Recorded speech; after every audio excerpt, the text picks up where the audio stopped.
Music was just literally silent. How's everyone doing today? On this, for me at least, a rather dreary Thursday. I got like no sleep last night. I don't know why. I slept longer than I usually do, and here we are. I am dragging. So bear with me if I literally just doze off. Not planning on it. Planning on finishing off this adventure with y'all. Or at least getting close to the end. Maniacs. You okay? I got a little dust in my eye. Oh no. Oh no, this is the worst. They said as my left leg was literally bones. Just bones. Some folks are always in a hurry. You though, huh? Caught up on a stranger's yarn or a streetlight reflected in a puddle. No one can get you moving again until you've let the grace of the moment right into your bones. Like a poet. Or a donkey. I guess that's what I like about you, old man. You know how to wait. I don't think I ever will. Right, we had just left off where Junebug and I believe the other one is Jupiter decided to come up and help us. Blue, Shannon, Ezra, and moi, Conway. Sorry, Johnny and Junebug. Careful, he's wicked with strangers. Ah, Hugh. You didn't have to start. Who's chasing you? You that cricket? We're being pursued. I knew it. Who's after us? It's a good question. These folks seem to have a certain handle on the situation, so it's definitely dinosaurs. Sure, something like that. Listen, we got two questions for you folks. What kind of people do you take us for? I mean, how do we strike you? I'm not sure I follow. What kind of temperament do you think we have? What kind of work would you say we do? I guess some kind of art thing, maybe. It may be. She's the artist. I'm just the entertainer. Now, here's another question for you. Do you like music? Do you like music?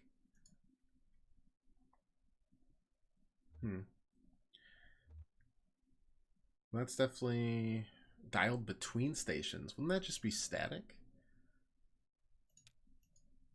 No, we're not getting a word in edgewise. Okay, so, of course you do. Say, they should come to our gig. What an idea. Right now? Right now. Just end it over there on this baby. This baby being, of course, the Vicious Cycle. That's what we call our bike. We call it the Vicious Cycle. Pretty tough, huh? We very much obliged. See, we have a regular booking tonight. Well, we're running late.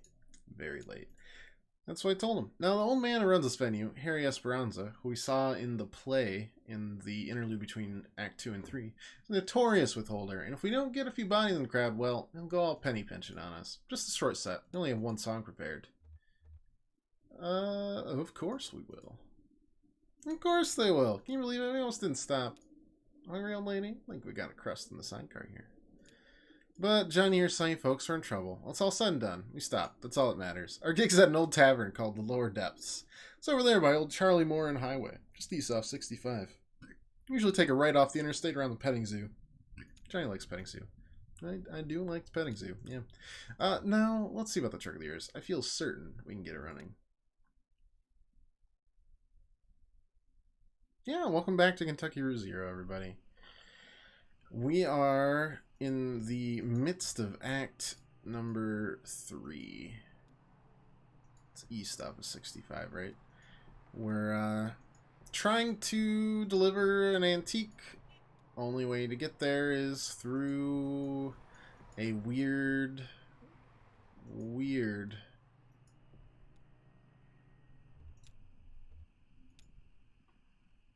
highway called the Route Zero in Kentucky, which seems to bend time and space, among other things.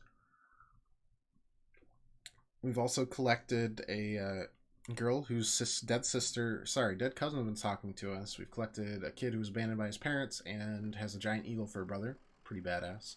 And these two knuckleheads, Johnny and Junebug. How's it going, Blue? Feeling like home, huh? I wish it didn't. Well, can't control your feelings, right?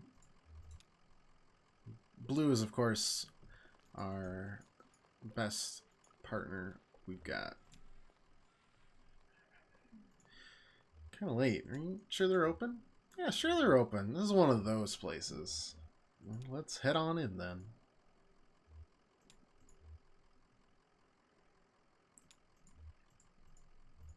Alright.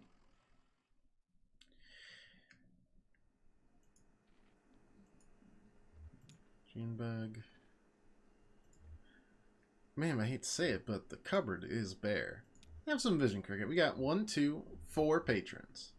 Harry doesn't count. Well, we've done more with less. Do you play here often? Well, we have a regular thing here. Harry likes to just book it all up and forget about it. He's not really a music lover, I wouldn't say, but I guess his wife was. She had this stage put in, I know that. So he keeps it going, in her memory, or out of habit, I'm not sure which. Brick sandwich? Give me that brick sandwich. A rough brick between 2 pieces of stale bread sits in the center of the table, surrounded by a ring of undisturbed dust. Good.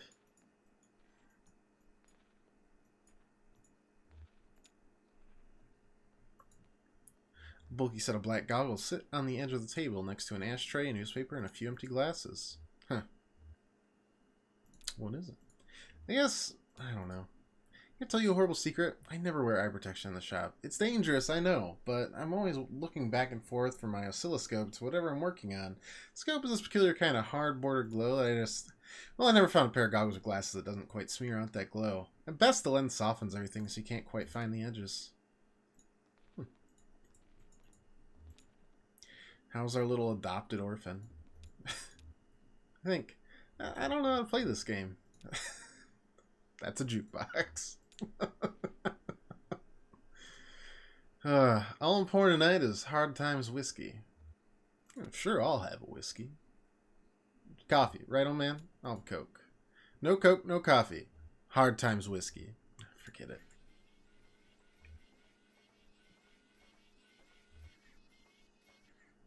Are they robots? Because the way they sound makes them seem like robots. That's pretty weird. Hey, Pyre, how's it going? How's life? How's the week treating you? Have you recovered? Have you eaten anything since your eating competition on Tuesday?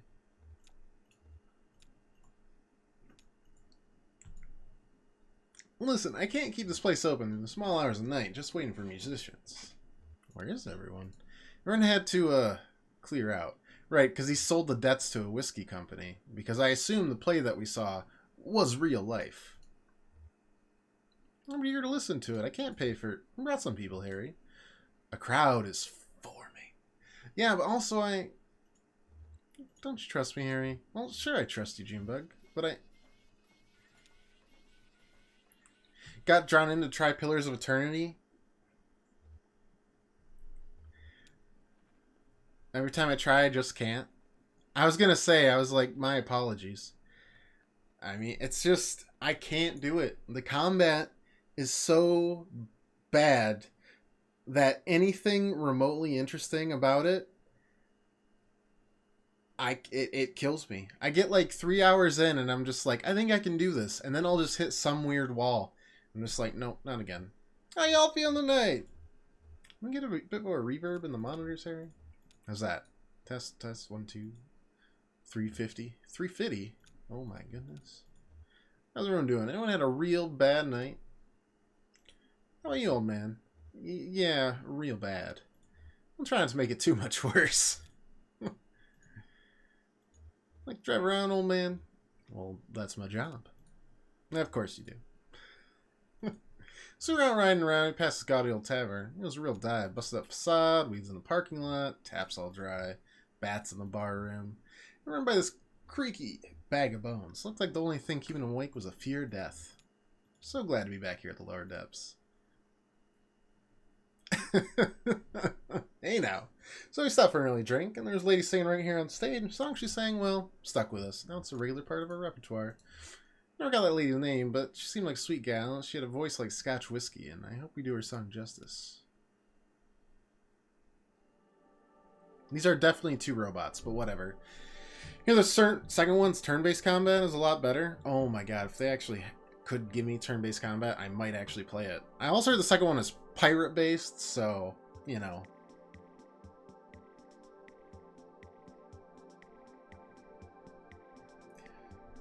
Magic show to boot, huh?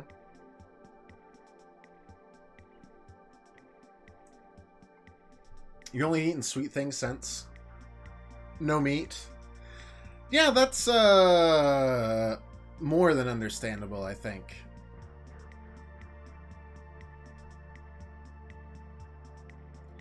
I looked at the picture of the food again and I was just like, oh boy.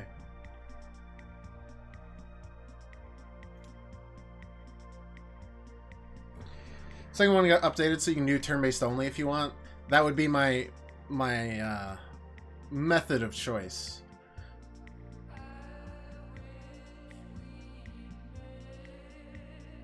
I didn't think there was actually going to be dialogue. You gotta sing this to keep in character. Yeah, sorry, I did D&D yesterday. I can only be in character like once a week.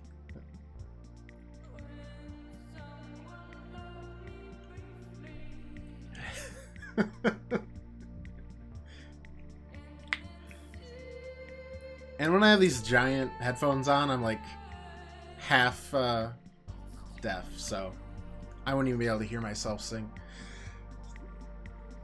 Voice acted, it's pretty weird. Yeah, it's good though.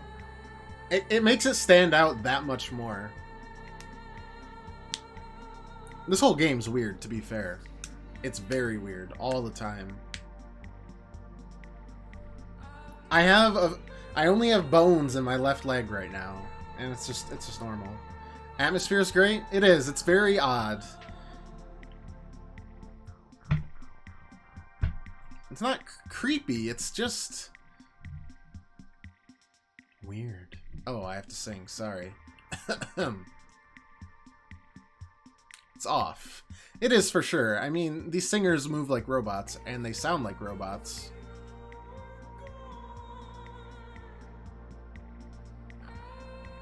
But that doesn't make sense. But they are. Hitchhiker's Guide to the Galaxy vibe. It's definitely got the absurdity down. A little less funny and more like talking about like the debt of the and death of the middle class down in the South, honestly, among other things. Dreams and how they were followed or failed. It's got a lot of things to say that I don't really feel qualified to talk about. But it's cool nonetheless.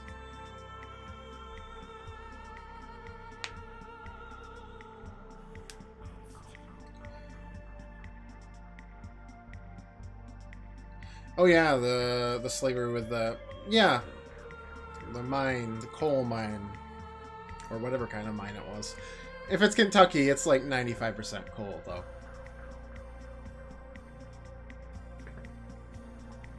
That's a guarantee.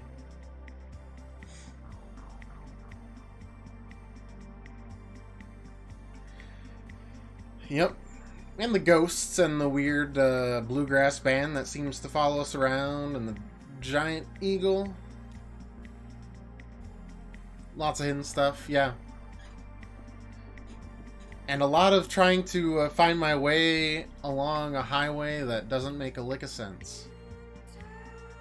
Literally. It's out of space-time.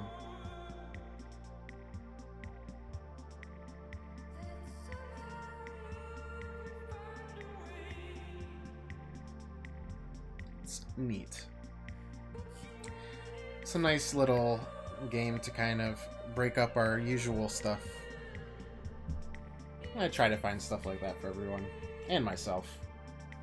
Keeps me fresh, too.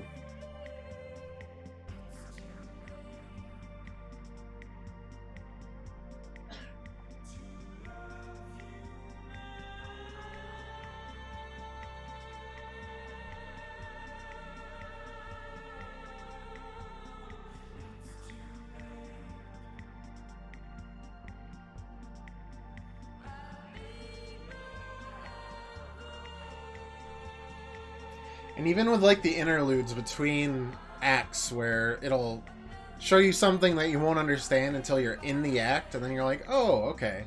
And it'll present it in a weird way. It'll present it like in an art exhibit or a full play.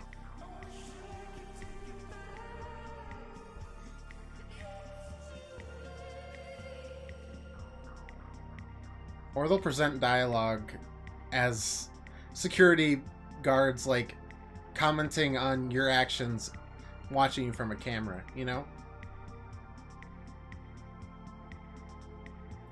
It obviously stretches like the what's a game and what's not a game kind of deal, but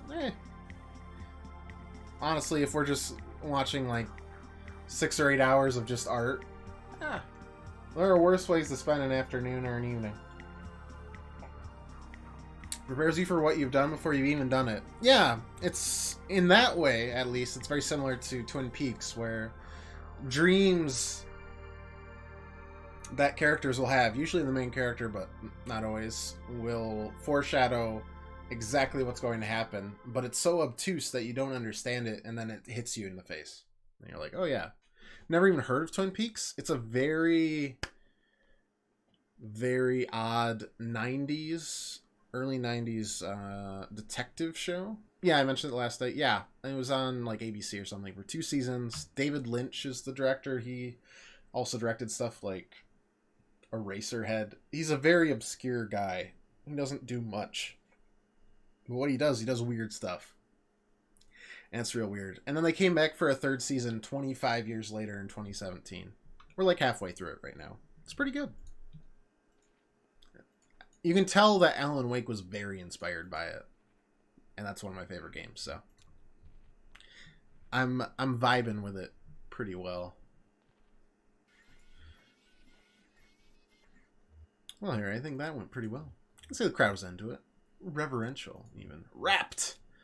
I guess the usual fee's about right. Well, let's get back to your business. That's just the... Damn it, I was trying to tell you to. I can't pay. They cleaned me out. I've got nothing left but a goddamn IOU from the distillery. An IOU. Yeah, I traded them for some whiskey, and I guess I had some surplus credit, so I got this note to get some more from them later on. Must have been a hell of a trade. I had to. Gotta keep this place open somehow, goddammit. Watch your language, Harry. Could you just pay them with your IOU? Well, I bring in temporary. Very astute. How about it, Harry? Let's push some paper around. Well, it's just... I can collect on it here when they bring me more whiskey up, but for you to cash in, you have to go down to... You know, down to the distillery. Down to hard times. You know, it's... You've got to take the 0. That's what we'll do. How do we get there?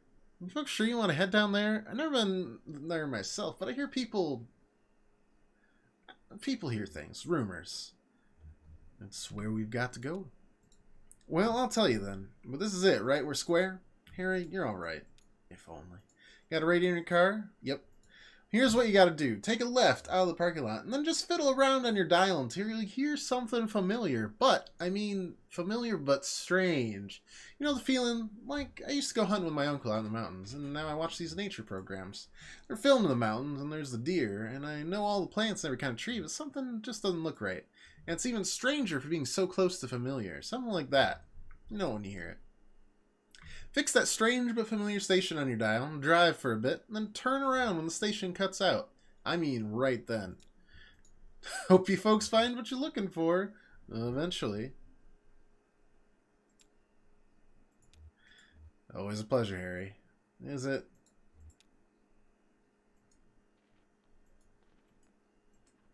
Well, that's pretty weird. But not any weirder than anything else we've done. We found a church and a storage unit. So we got that going for us. I already forgot the instructions because I'm an idiot.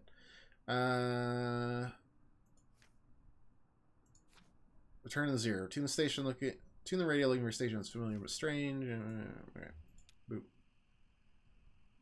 When did I get a mechanical leg? It's not a mechanical leg. It's the leg that they fixed at the end of the second episode, but it feels wrong, and it shows up like that.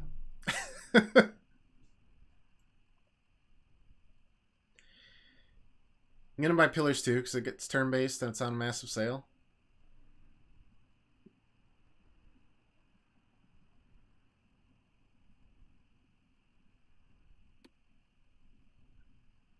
I mean, massive...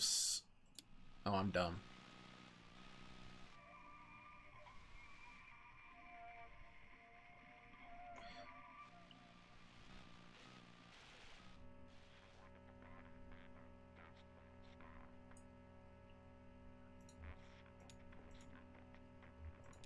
Said we'd know it when we heard it. Alright, alright, alright.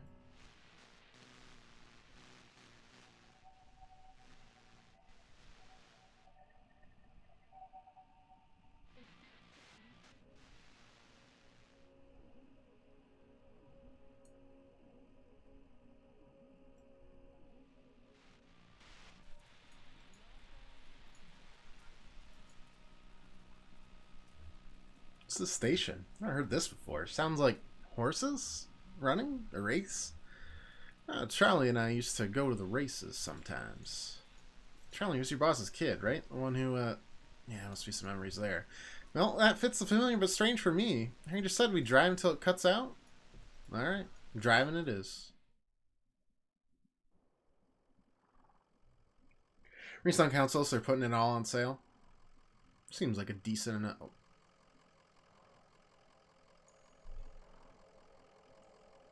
Yeah, that's pretty weird.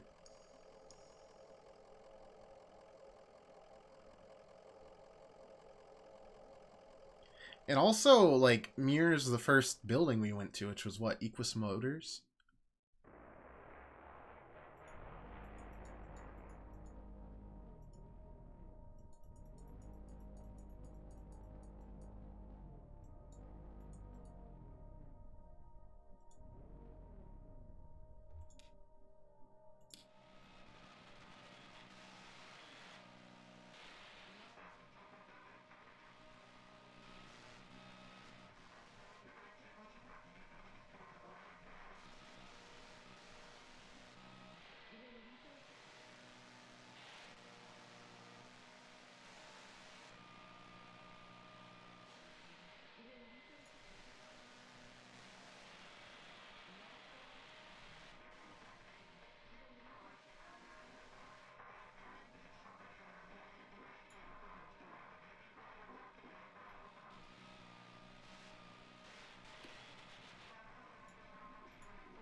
I don't know if this is the right station, if I'm being honest, but...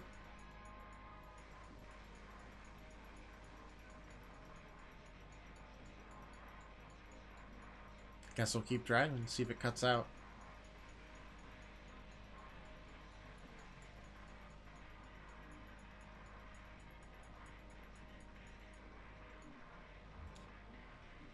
We just passed that twice. Oh, okay. I guess it's that. Hall of the Mountain King. Did we just stumble into Lord of the Rings? You want to meet the whiskey people? I'm almost frightened too. What in God's name is this? Think about this, Blue.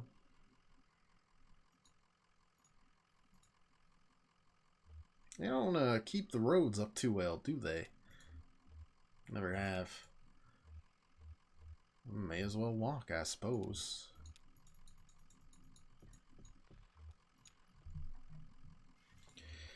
Time to cut him loose, man? Oh, you bored? Nah, it's a slow night anyway. Just happy to tank along. The bridge ends abruptly, crumbling in disrepair. Up to the boardwalk we go. I guess.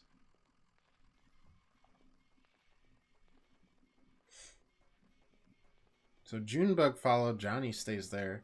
Basically Cuphead people and the real devil. Hopefully you're not going to see Cuphead on the stream until the DLC comes out this year. But then you will.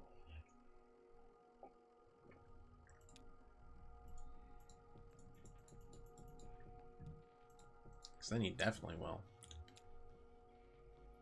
Cuphead 2 in the works as well? Possibly. I don't know. They delayed this DLC to this year. Because I think it was supposed to come out at the end of last year. I think it's just called like the Delicious Last Course or something like that. It's a whole nother island. I'm really excited for it.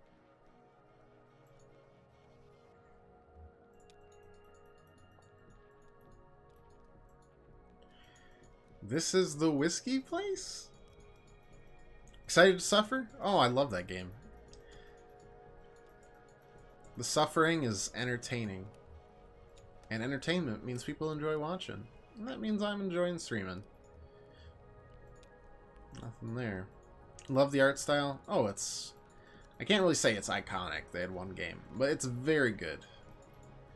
Amy, who the hell are you? And also, where the hell am I? Oh, it's triangles within triangles down here. Shifting, intersecting, overlaying. Isn't it romantic? Let's see. You're still back the love of a boy you once knew when you were too young to recognize the movements of the heart. And you're escorting her, pretending to have her interests at heart, while really you're in love with the young woman as well, but you've agreed to help him conspire to win her affections. But it's just a ploy to set him up for embarrassment and diminish him out of the picture. I'm into it. Well, maybe I still have the knack. I used to be really good at this. I had 11 novels published, from The Billionaire's Bidding to Fields of Longing. Real hot, bodice-ripping stuff, you know? I miss those days in my Lexington studio apartment. Just me and my thesaurus, steaming up the windows. I'm not sure you should be listening to this, kid. I'm not listening. But of course, it couldn't last. You know, suddenly it was all computers everywhere you would go. I thought I might be able to do something with that. Inject a little libido into the ugly beige boxes. So I went back to the university and I studied human and computer interaction. Then I picked up Donald's research assistantship here as a tester, debugging. My off hours I played around the doomed love story at the core of our little simulation. It seemed to amuse Donald, so I kept at it. I'm afraid I tinkered too much, made it too complex. Now work is never done. We don't even have to add any new functionality. The bugs just grow on their own. Too complex. Miss those days in my apartment. This is weird. It's very 1950. Yeah, the art style was very 1950s. The old school cartoons, even earlier, like Steamboat Willie style, but they were colored. So I guess maybe a little past Steamboat Willie. Pile of discarded electronics burns in the center.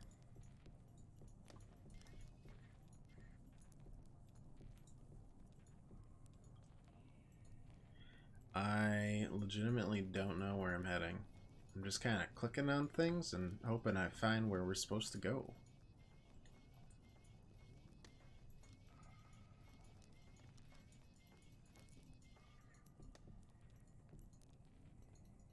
Right now we're just... Oh, there's a computer. That's something. There's a person there. Baffling control panels are sheltered from the elements with a worn tarp. Closet-sized wall of knobs and wires looms behind the machine, humming faintly. Electric typewriter is the only easily recognizable component.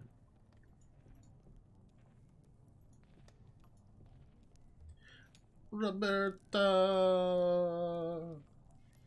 Shout out to that one character in Sekiro, who you literally couldn't kill unless you just kicked him off the bridge. Kingdom is in peril. Oh, what else is new? Where's the kingdom? You're in the throne room. There are 3 legendary treasures hidden throughout the castle that will restore these ruins to... We are in Lord of the Rings. What do they look like? Who's messing with you, kid? Enchanted jewelry, talismans, a magic mirror that prevents the future, magic shield that protects the bearer from age, a magic chest that's always filled with... I never went to the university. I was an independent scholar. It means I took to the public libraries like a beachcomber. I studied fairy tales, and then I came to work for Donald. I paid the bills, rubbed leathering elbows with academics, scraped black mold from cave walls. Those are different things. Those are very separate. Finally, now I carry the firewood into senescence. The kingdom is in peril. We're getting real weird. Like almost past weird. Massive gate constructed out of scavenged materials blocks passage down to the far side of the spire. Well, let's continue walking around, I suppose. There's person.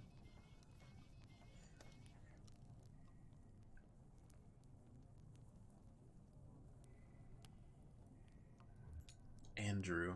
You're not Donald at all. Looks like Donald might be in the corner there. Do you know that when I first... No, I mean, if this cave were larger, could it... Now I'm getting ahead of myself. I've got it now. How would you characterize this space? The one we're standing in now. It's a mess. A catastrophe. Or the site of some ancient catastrophe, anyway. Sure, the evidence all around us. Shadows make it hard to tell how big it is. Sure, that's... Well, they're not just shadows, right? I mean, they could be. They're projections. Or maybe they're anatomies? How's that? Can you tell where we are now? Surrounded by creepy anatomies. Close your eyes. Will you close your eyes? Only if you close yours. Okay, I can do it from memory. Good. Now, you are standing at the top of a rocky peak. A tongue of flame licks the shadowy anatomies of... Wait, where are we? Oh, here again. Oh, disappointing. Sorry to disappoint. No, it's my fault. I shouldn't be so attached to the future. It's always getting in the way of my work. Better to be in the moment, carefully observing and documenting. With no attachment. Let me give you an example. I was a grad student studying statistics when I started working with Donald on his project. He said we needed someone with a more analytical mind to do the descriptive writing. Someone who would appreciate the cave descriptions as real labor instead of taking their authorial voice for granted. Donald warned me it would be long hours of typing painstakingly detailed descriptions in the computer. And I've put in the hours, believe me. I've put in the hours. Described every facet of this cave in such detail that sometimes I don't know if I'm reading or looking, writing or exploring. Often in the dark and lonely moments, I worry that in my sleep I've transcribed rooms from my dreams into the system. How do we know? They can only be entered with precise, faithful detail. That's all I know how to write. And all I dream about is caves. I only dream of caves. This is weird. Very stressful day. Got a call your man got attacked by a drug addict when she was in the guard. Oh my god. Oh man, are you Donald? Then when she got inside, he tried to kick the door in. Sounds like something from Shameless. Police caught him at least. That's good. And she's not hurt. Overall, it's good. Yep, it is Donald. He puffs on a smoldering pipe while half mumbling, half singing in an old country tune. Oh, I'm sorry. Who are you? I'm sorry. Did we startle you? I might say that you did. I thought you might be one of them. Oh, no, you can't be. Been patching up all their spy holes. We keep the lights dim and the motors running softly, and we route the smoke out through... What are we talking about? We're a bit lost, actually. Ah, you came from the road, the zero. No, you should stay off that road. Not safe. Bizarre topology. You'll never get anywhere. It just brings you right back here. Back to this cave? Always back to this spot. It's a prison. An irrational prison. But I don't mind. Not anymore. This is where my life's work is. The computer. Right on the other side of the spire. Looks like a harmless old computer, doesn't it? Like some beat-up mainframe exhumed from a university basement and left in this cave to rot. Or to flower. No, it's no ordinary computer. I modified it extensively and in some particularly experimental ways, believe you me. That is to say nothing of the software, but... You look like a technically minded sort of person. Tell me, do you know the effects of mold growth on diffused base transistor circuitry? It sounded like it was short circuit. Yeah, certainly, but not all of it. Some moldy filaments are more or less conductive than others, and it grows in nonlinear chaotic patterns. We can guide it a bit through a simple application of classical horticulture, but we can't produce specific results, only tendencies. I'm glad your name's okay, Pirate. Thwarted and feeble, we hammer on this derelict keyboard. My name is Reason, King of Kings, but we are mere gardeners in the ruins. Our keystrokes echo off into the tunnels, boundless and bare. The cave stretched far away. We're too late. Always too late. Oh, did you say something? You're about to tell us about the software. Oh, the software, my life's work. Xanadu. You've heard of it. Perhaps you've read about it in a journal. It's been years since I published anything, however. Xanadu has evolved significantly since I explained its data structures in my article, Literary Multitudes, Hypertextual Narrative as Post-Structural Witness. Riveting already. Evolved and then deteriorated. Afraid you're too late, fellow hypertext enthusiast. As the mold accumulated on the circuitry, Xanadu blossomed for a moment into something holy and enchanted. Then all the charm was broken.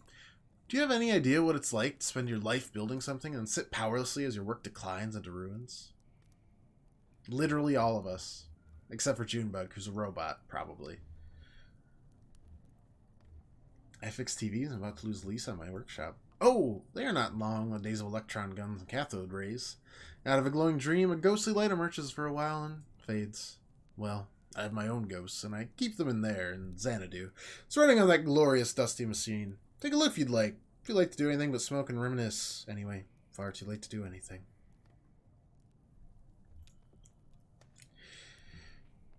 Weird.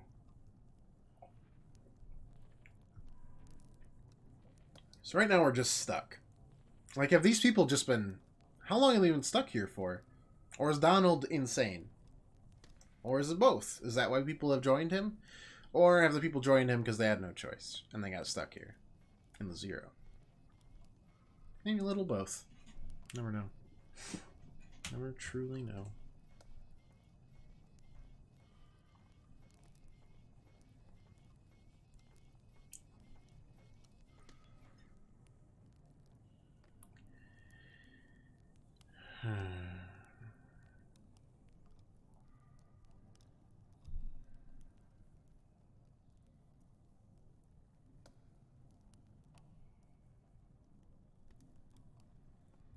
Okay, Xanadu.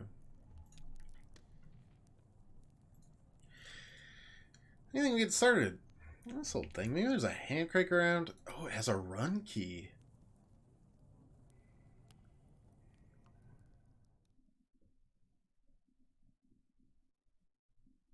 Scene 5. Xanadu.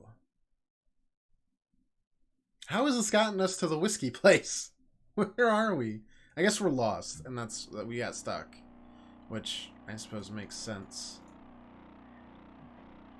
Oh man. Are we in Papers, Please right now?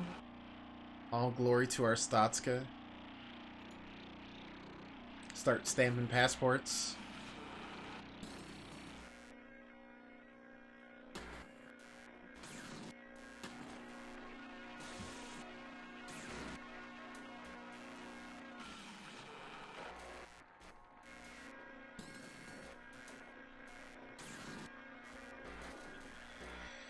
You're staring at the head.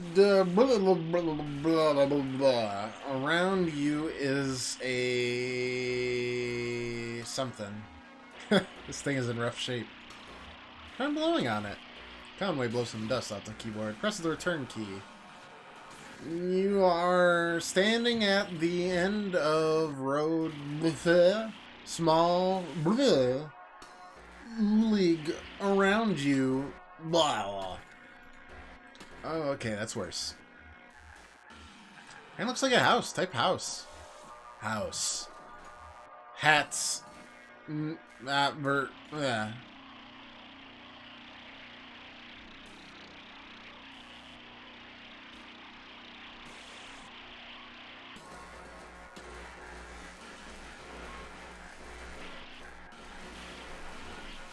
You are in East-West Passage with houses everywhere. Something in Lula. Remove the computer equipment. Encrypting on the blah blah blah. I feel like I'm playing Hangman. That said Lula. Something about Donald and Lula. Inventor. I've got to the machine and the part from the school of miscellaneous something, but won't be able to type so much. Joseph is the person from McQuist Oil. Transcribe for the... Oh my god. Damn, I can't tell what she's saying. Oh, I have my portable degosser with me. Well, something like this can build up a remnant magnetic field that sort of warps everything along whatever pattern it's settled into, you know? Clears that up by shaking the magnetic field around until it's uniform again.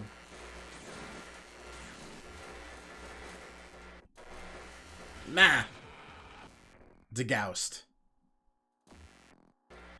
Hall of the Mountain.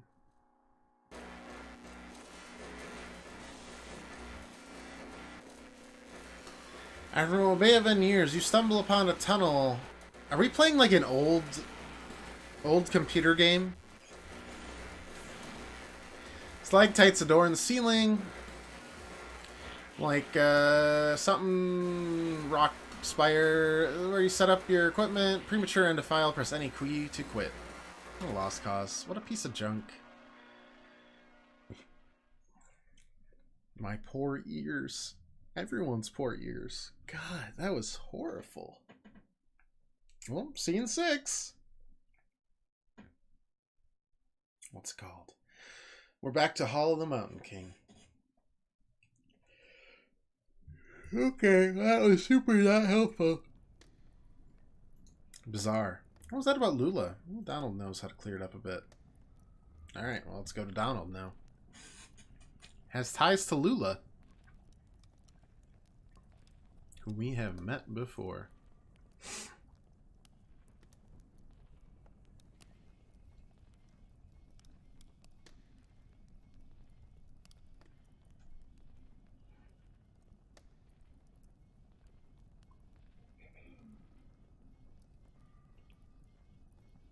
Man, they really could just speed up the walking like 50%, and I don't think anyone would complain.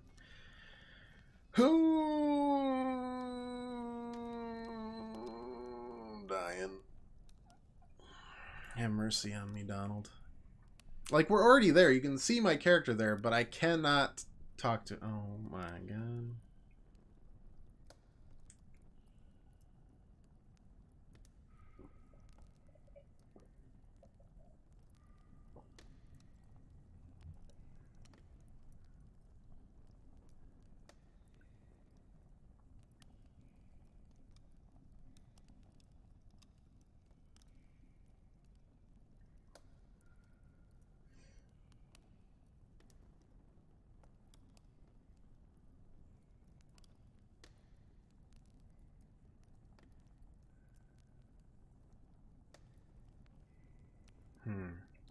Alright.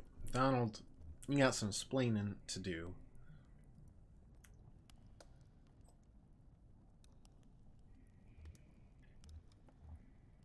Well, you've seen it for yourself. What's left of it. It's pretty busted. Chalky bones of a beautiful dream. You can see what it once was, can't you? Can't you? There's so much more to it. Ornate labyrinths of memory. Exhaustively simulated parallel cave ecosystems, real artificial intelligence built on sophisticated neural network algorithms. The birds in the forest could flock in 3 dimensions, the bats could learn to sing, and then it began to crumble when the strangers came. First we only heard them walking heavily through the caves, straining things around, hammering, clattering with tools. Sometimes we heard working songs, never close enough to make out real voices, just their echoes cascading wordlessly in the tunnels. Then we caught a glimpse of one. What they looked like. Looks like... No, it's too horrible. I shouldn't be telling you about this. They're dangerous. They're strange. I shouldn't have ever tried to outwit them. They're always too much for me, but it's too late now. If I had listened to Lula, Lula Chamberlain? Yes, of course. Oh, do you know her? Well, how do you know her? It was a long time ago. All this, you see, just look at it. No, she's gone now. She left. We built this together, did you know? Lula, Joseph, and I. We met Joseph, too. Lula is gone from here, but... still in there, in Xanadu. I don't know where Lula is now, or how to get there from here, how to unwind that damn tangled highway, but Xanadu, before its ruin, was faultless as an oracle, a shrine to perfect simulation. Until, maybe, those interlopers destroyed my Xanadu. Perhaps they know how to fix it. It may be dangerous. I've spent many eager seconds to negotiate with them to repair my masterpiece. Back there, that tunnel. Push back the vines, crawl into the darkness, and watch your step. After a while, you'll feel the terrain change between your hands and knees from rock to crystal into mud. You'll be out. That's where the strangers are from. Now, leave me alone. I still have a bit of mold in my pipe and a few dreams left. Alright, let's go meet these strangers. Maybe they're the whiskey people. Scene 7.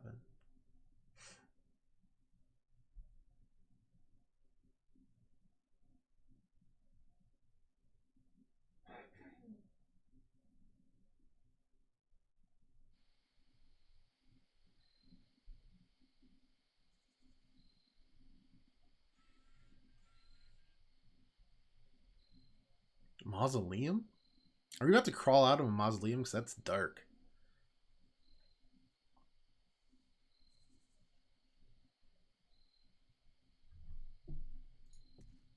Yep. Sure are. I like how we're just taking a small kid with this. This is fine. Oh, this can't be right. Looks like an old church. It's worth a look inside, I suppose. I guess. I want to stay outside. Okay. I'll stay with them. We look for lizards. Okay, we'll make it quick. Are these zombies?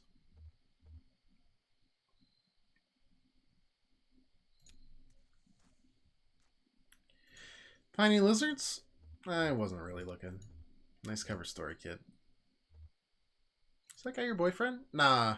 What's a boyfriend anyway? It's a word people use because everyone else does. Doesn't mean anything to me. I like cricket. See? Means something. It's specific. I want to be specific. I think you are. It's the middle of the night and here you are in a graveyard. Any other kid your age would be in bed. You just gotta make choices and own them. I think I was born this foxy. Came off the assembly line about a half foot shorter and all gray. No eyes. They're gonna have us all clearing out the old mine. No matter what you look like under all that rock and water. A bunch of gray shadows shoveling and hammering invisibly at the walls. Oh! Johnny found some gear in an old tape player. We hid away in an underwater cave and listened to it over and over. And we knew we weren't miners. Slipped out onto the road. Just these two featureless shadows. And ever since that night, we've been detailing. Coloring in. Specifying. Feel more like myself every day. I feel more like myself when it's just me and Julian. Well, there. Now you're getting specific.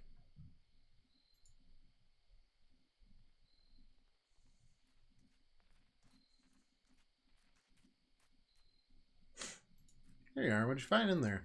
It wasn't... Hey, what's going on? You look flushed, old man. It doesn't matter. Right, okay. We got what we need. Let's go. Wow. They really don't like explaining mysteries. That's okay. I don't need to know what was in that church. I'll just cry a little bit. Back to the hall.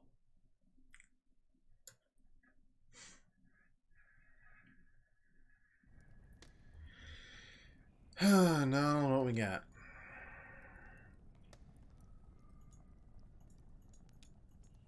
Found your strangers. You know how to fix your damn machine, but I'm not sure it was worth it. Oh, soon the visions will return. What have you found?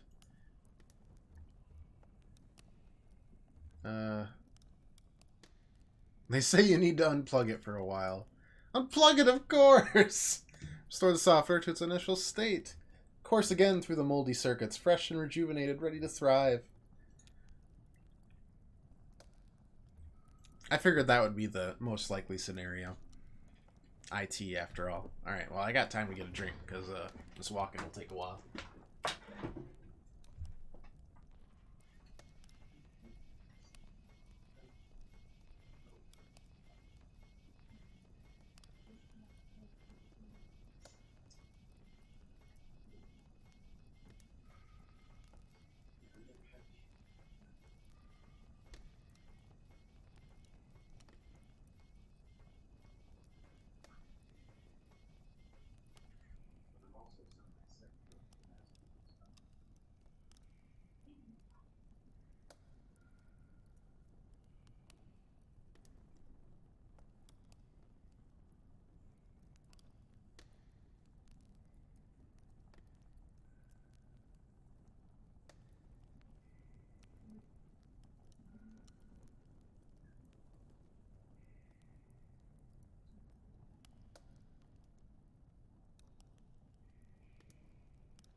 Guess we're just not going to talk about the strangers, huh? Just following instructions. Here we go.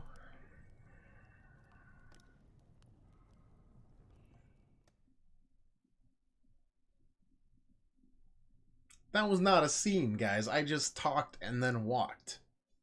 Oh my gosh. I assume they do this just because they have to load up the Xanadu UI. Oh god, how staticky is it gonna be? Not at all.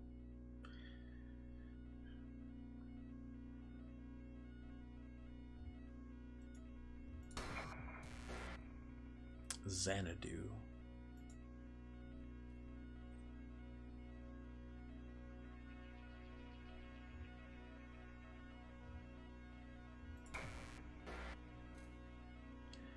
End of road.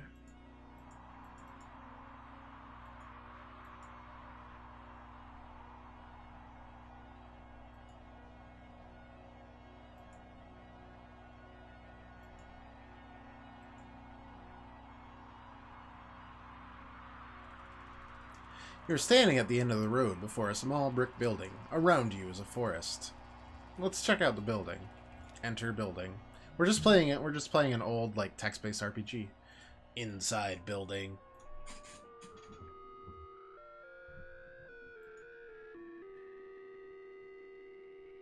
Like vector graphics.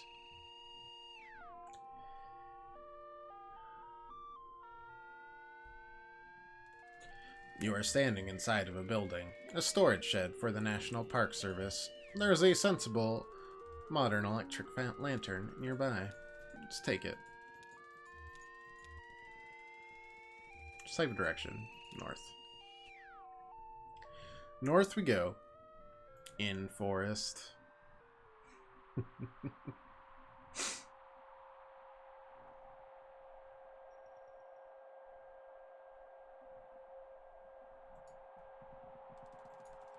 You are in open forest with a deep valley to one side. Can you climb a tree? I don't think much is to be achieved by that. Oh, sorry. Can we dig a hole? Dig a hole. You can't see any such thing. Pretty limited vocabulary. South. You're in forest. Hey, it's a mace. East. You're in forest. Lula is here, soldering replacement components on a small handmade radio. Oh, we should talk to her. Ask Lula how she's doing. Hi, Donald. I'm getting the strangest interference out here. Been tuning the radio circuits gradually as we go, swapping capacitor values and tweaking resistance networks. Working for a while, but everything I can pick up sounds so distant and muffled. Lula hands you the radio. Well, maybe you'll have better luck. Go this stuff. Just don't forget to give it back. South. You're in forest. Joseph is here, tapping with a small stylus on a modified pocket braille slate. Oh, so he was always blind. Small gray kitten, no more than a few weeks old, dozes comfortably on top of his backpack. Donald, I was just transcribing your footstep. Sounded like... Joseph runs his finger along the index card he's been tapping on from right to left. Long weary song, drearily gone, dearly gone. You beat a melancholy shuffle through these woods, Donald. I've been noting the sounds of the forest with an ear for speech, and an inborn filter for poetry, I suppose, so maybe it's me being melancholy after all. I'm eager to see what the poetic subsystem makes these punch cards. West. At edge of hole.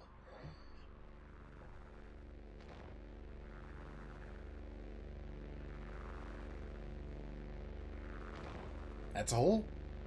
Sure is. A big old hole. You are at the edge of a massive hole. The dirt gives way to rock as the ground sinks into darkness. The computer tied to your upper back slickens with sweat in the afternoon sun. The rope slung around your shoulder has slipped under the strap of the backpack, digging uncomfortably against your collarbone. Let's shine in the lamp into the hole. The lamplight only reaches a few yards down the hole, where the rock is coated in a slimy black mold. You can tell that the walls are too slick to climb safely without assistance. Safe. Your feet slip a few times on the slimy rock, but you remain stable. Lula and Joseph descend carefully after you. In bed quilt. Sounds like a local mattress store that has, like, really obnoxious commercials.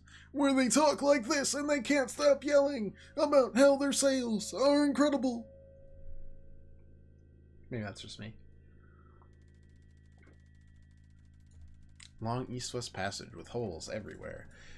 Joseph and Lula remove the computer equipment they're carrying on their backs and begin setting up. Set up the gear. I only understood you as far as wanting to set the up above.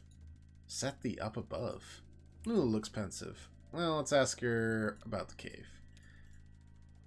Having second thoughts, I don't blame you. It's unsettling down here. Weird acoustics. As we were climbing down, I thought I heard voices for a moment. Or not voices themselves, but the echoes of voices singing. Kind of eerie, tuneless working song. Glad I'm not down here alone. What's the gear they're carrying? Right now, might as well take inventory. Got my tape machine, the synthesizer parts we borrowed from the School of Music. It's all tuned up to my voice so we won't have to type so much. Joseph has a slate and punch card he's transcribed from the poems we've read up. A typewriter and a paper tape reader. You've got the CRT display. Joseph looks uncomfortable. Jealous. Hey Donald, can you help me wire up these generators? I'll assemble the synthesizer, but I could use some help with a serial interface if you have time. You hear an unfamiliar echo from a tunnel to the east. Well, let's wire them up. I appreciate it, Donald. I'm not much of an electrician. You know that. Joseph hands you a bundle of wires. His kitten curls up on a spool of cabling. Listen, the three of us had a good thing for a minute, wouldn't you say, up at the old place before it got ugly? I'm saying, we came down here to work, to really do it, Xanadu. And I mean, we've got to be rational about this. All three of us have got to put our feelings aside for a bit and be rational. Do you know what I'm saying? Talking about Lula? It's kind of creepy. Tell Joseph to back off. Joseph wipes his brow with a dusty sleeve. Seems down here we're all strangers. Permanently strange. You are interrupted by the ominous echo of a grating, scraping sound from the east, louder than before. How was that? Let's check it out. In tunnels.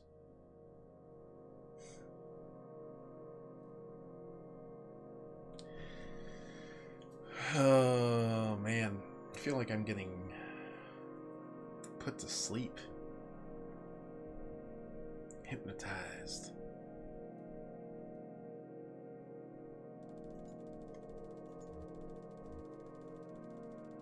How do you like all this, kid? There's a lot of reading, but I'm really good at that anyway. The tunnel narrows, and soon you find yourself crawling on your hands and knees. Navigating the tunnel gradually becomes more awkward, as smooth rock gives way to jagged crystalline surfaces. Oh, and then it's going to give way to mud. Isn't it? Crystal room. That's what he said. Crawl through the tunnel, gets the crystal, and it gets the mud. Oh, that's weird. Oh. Ah. Ah.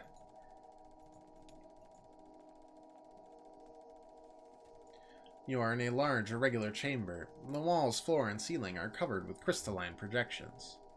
Strangers are here, scraping black mold from the crystals. They look up when you enter. One of them seems about to speak. Let's listen to what he says.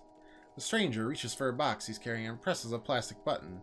The box whirs to life and a crackly voice blurts something unintelligible, then slows to a deep gurgle.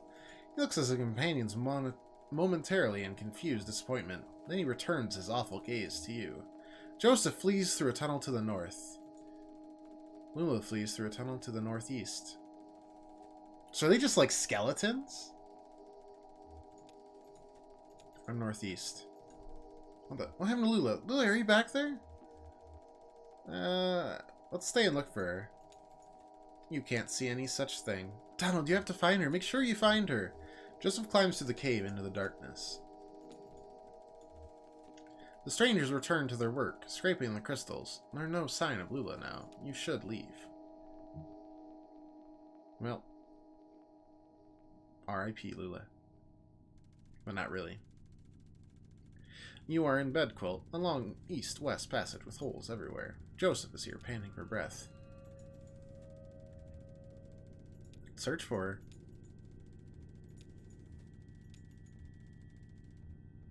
Search down one of the tunnels, maybe?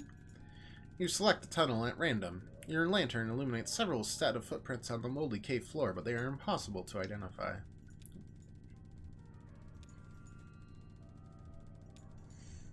Lula climbs down from the rope, still tied above. Is it you or more shadows? It really is you, isn't it? I got lost out there in the tunnels. For a while I thought I was running in circles, or some kind of labyrinth. Every rocky wall and floor looked the same. Finally I ended up here. hid out for a bit, waiting for you. I heard voices, but I wasn't sure, not after what I'd seen. I was out there, I spent some time on the Zero. What? Why? Joseph, it's different than what we've heard. It's like a real place. They pick up garbage, they deliver mail, they go to work and to church. My most vivid memory is a parade of images, like a waking dream or a slide lecture I'll never understand. Joseph seems agitated. What's up with him? Nah, it's... Well, you've heard the same damn stories I have. Cathedral, Joseph. Cathedral. I'm not saying it's any ordinary highway. Cars that pass, the things that pass. Why am you gonna be so damn fascinated, Lula? I've always got to... It doesn't matter now, damn it. I'm leaving. To hell with all of it. Let's try to get him back on track. You shout something at Joseph about the project you were working on together. I'm not in these damn old caves. What about these men? You know they'll come back. How am I gonna hide from strangers? Shout something at Joseph about going deeper in the caves. You hear their voices? They're not... They'll find you, but not me. I'm going back to the surface. Stop! Your stupid fight is ringing through the whole damn cave. Joseph is right. We can't stay here. I'm leaving too, but I'm not going back to the surface. I'm taking my station wagon. I'm heading down to the Zero. And she'll take us with her, right? I'll send you this tape when I'm done recording. I'll put it in the mail. You can see what your damn machine does with it. Lula and Joseph has left. Those strangers are weird.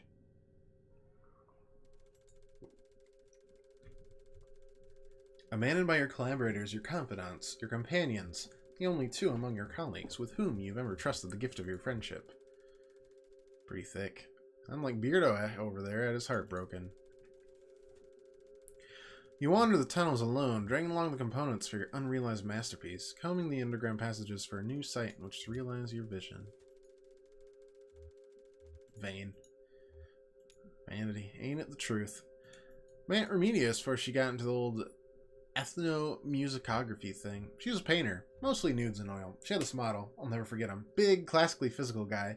Looked like he was about to storm Troy. Made everyone call him the Colonel. Weaver and I saw this guy naked a lot. Couldn't help it. He was always posing somewhere in the house, chasing the light from room to room while Aunt Remedios made a sketch of his profile and worked on the right mix of pigments for his abdomen. He had his magnificent hair, long black hair that ran down just to the bottom of his shoulder blades. One evening he was standing next to an open window in the back of the house. It was kind of windy. Remedios was trying to get his hair right. She kept arranging it, like half in front and half behind, running over his shoulder, laying across his chest in this very specific way. But it itched him or something. He would do this weird, indignant shuffle thing, or the wind from the open window would push it around, or he'd start and turn his neck, and he'd be tangled again. The final product was a swirl of black lines billowing just around the top of his neck. Weird thing is I don't even remember his face now. Just that black swirl. Probably the best one she ever painted.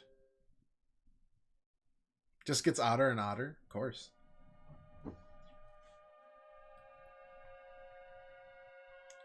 Those strangers seem weird, though. Real strange.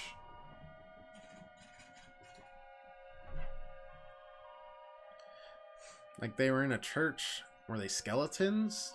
They looked like skeletons in there, that's for sure. After what may have been years, you stumble out of a tunnel into a cavernous open space. I don't know. Hey, we saw parts of this. This is where you will set up your equipment and establish your legacy. Whoa! Inception. Now is the time to continue your work. Research Assistant 0. Realism Index 37%. Romance Index 2%. Mold Coverage 0%. You may now hire a new research assistant, assign assistants to a task, or sleep until tomorrow. Let's hire one. Hire.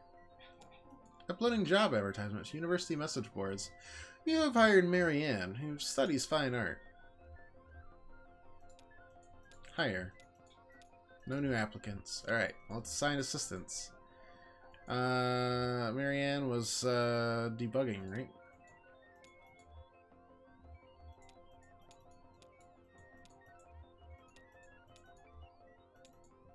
Guess we'll sleep.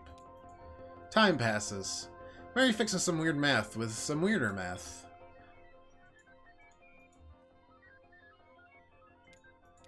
You may now hire a new research assistant. Assign them. Alright, well, let's hire... Weaver studies mathematics.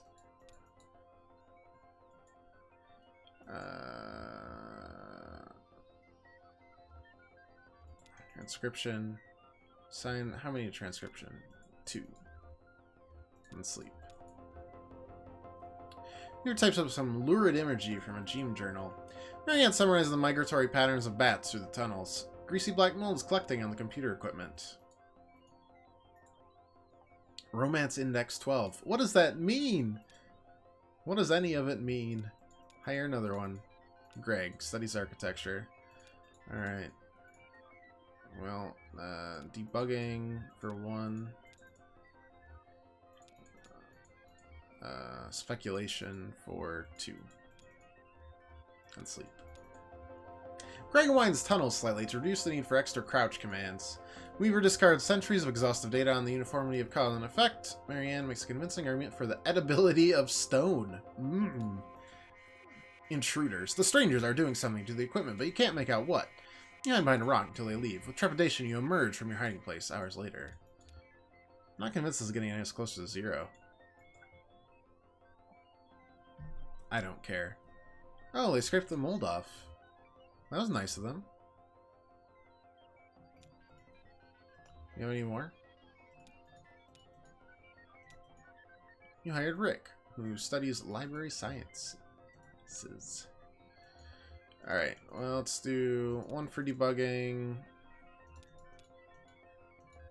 1 for transcription, 2 for transcription, and then 1 for speculation, I guess? And sleep. Time passes. Rick makes adjustments to the echolocation algorithm. Bats now fly normally instead of getting hung up on each other's wings.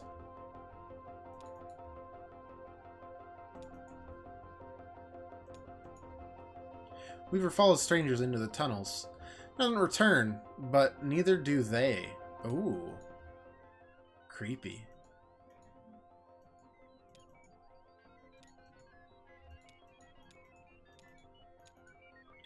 Roberta studies fairy tales. There's 1.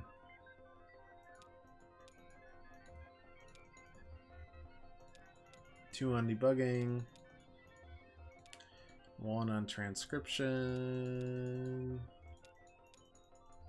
Speculation. I'm trying to get realism to 100%. If it doesn't do anything, we'll call it good. Marianne identifies a bug with the oxygen level simulation, unable to fix it. Roberta fixed bugs. Rick transcribes experiences. Greg mused about the love lives of fungal colonies. Black mold. How is this not helping? We're getting a realism index of over 40%.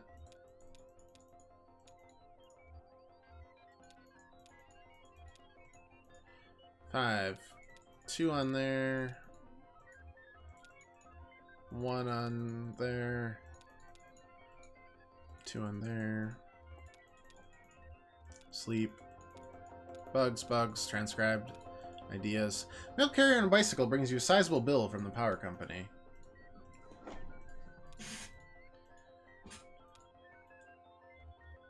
Try and quit and start over.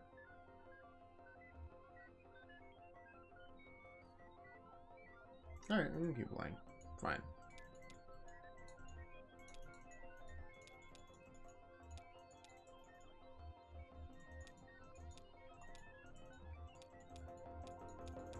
Bugs, ideas, and more intruders. Yeah, the strangers removed the mold. They're great. The realism index, however, went down.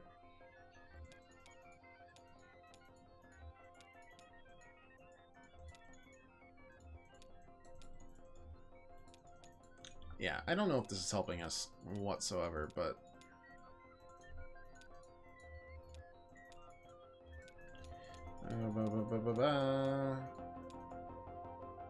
You prepare a nutritional meal of boiled cave moss. Good. Realism index is 100%. Okay, nothing happened. Sure you want to quit? Yes. That was a rhetorical question. Quit game? You have to lose or die somehow in order to start over? Eat the lamp! Don't be ridiculous. I guess we can keep playing. Maybe we're gonna have to get that mold index. Or maybe the romance index up. I don't know.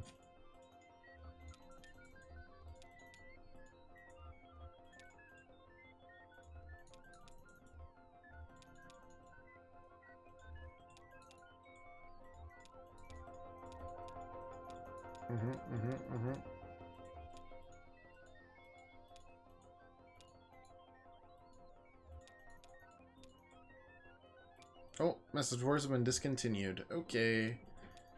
What if I just send, like, all 6 of them to transcribe things? And then sleep.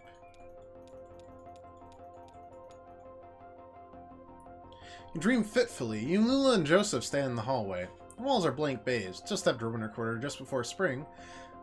So there are no students around. Joseph says something clever and Lula leans on his shoulder. You wish that instead she had taken your hand, or that there were any other option. Yep, for sure.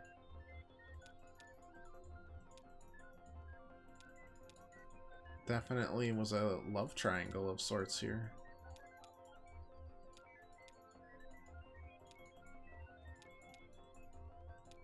And sleep. Bugs, bugs, bugs, bugs, bugs. Your habit of absentmindedly chipping away at cave crystals and sprinkling their dust in the air behind you has paid off. Just a few feet down, one of the tunnels blooms a small but kaleidoscopic garden of crystals. Wait, why did my realism index go down? I'm so confused.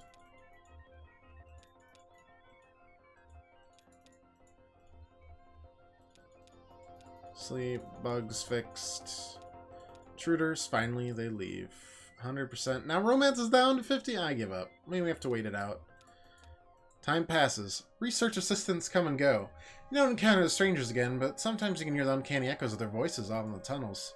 Years pass. Mold accumulates. You and the remaining research assistants take to burning disused equipment in the center of the room. Black mold is intensely flammable, makes an excellent catalyst. One night you have visitors, outsiders, different ones. Then later that night, an old friend. You really did go deeper in the caves. Premature end of file. So is Lula gonna come visit? Did it just predict the future?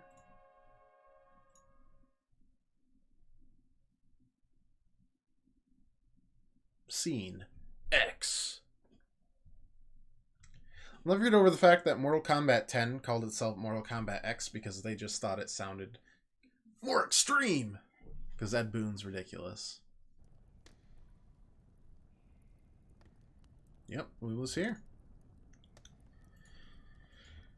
You really did go deep in the caves. Well, you're easy enough to find. I met a few of your former assistants. One can't help but hear things. So, that's what became of our project, huh? Oh, I made some additions. Joseph stole the data tapes for the first half, so I've had some blank spots to fill. Yes, I know. He published his version, actually. Sorry to report that it's a bit tediously sentimental. I've been looking for you, Lula. Found the address data? Just pass it over to Donald here. Donald, you be a dear and crunch these numbers. We're looking to sort out a street name collision. Dogwood Drive. Wait, wasn't this bureau supposed to process this? I insist. I have cycles to spare. I'll just pack my pipe and get to it. Should only be an hour or so. Angela will carry it over too. I'll be at the bureau for the rest of the night. Just mark it private materials for the attention of Senior Clerk Chamberlain. How do we get to the bureau from here? The bridge! Yes, the bridge through the gate over there. Now we too recede into history. Good night, Donald. Meet me at the bureau and we'll get you on your way. Head counterclockwise to the cathode ray, then turn around. Okay. Then it's just clockwise till you find the bureau. Between us, I think you should drive. Why? Because I only have one leg that's covered in muscle and skin? How mean of you.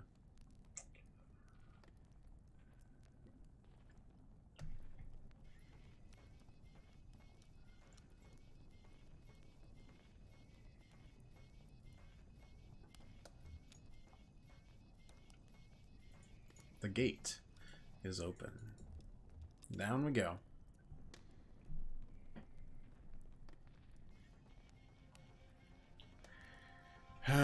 Weird.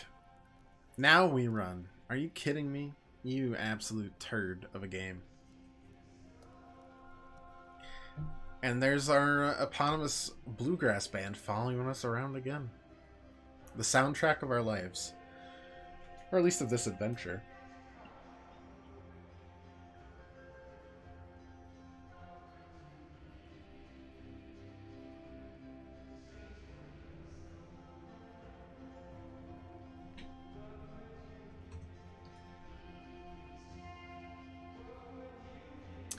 Alright, we are flipped around the exact opposite way. That makes 0 sense. I love it. Thank you, game. What happened up there? Ah, just a bunch of computers. Ugh. Agreed.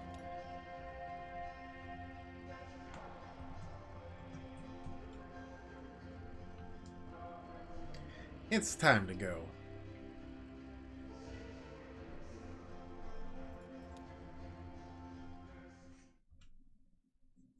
Alright. Counterclockwise to the cathode ray.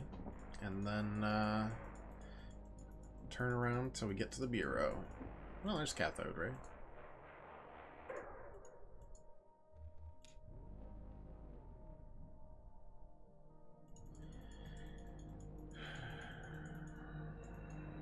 And the sprocket. I remember the anchor. Yeah, this is starting to feel familiar, which is a very weird thing to say about a rift through space-time that makes 0 sense.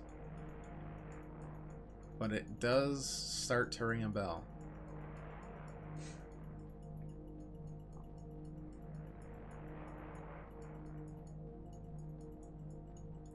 So we get this address, we'll be able to do it, right? We'll be good? We'll be done? No. Probably not. Scene 11. The Bureau of Reclaimed Space. I get to see the bears again! This is a good day.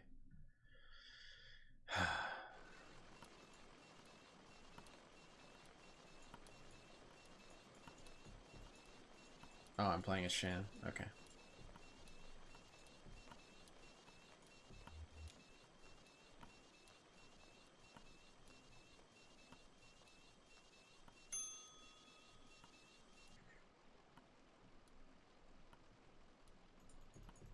Alright, no one there. Let's go up.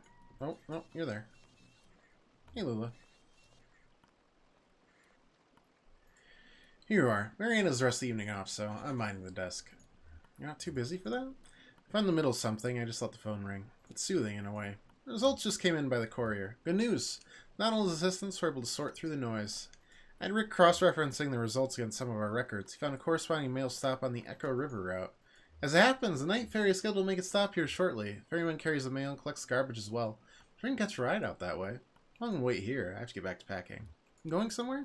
I might. I'm feeling impulsive, and I'd like to be ready. Maybe back to Mexico? It's been years. They still have one of my sculptures in a museum down there, did you know? Big, ugly, iron thing. Time to have it scrapped anyway. Safe travels. Try to stay out of the water. It's colder than it looks.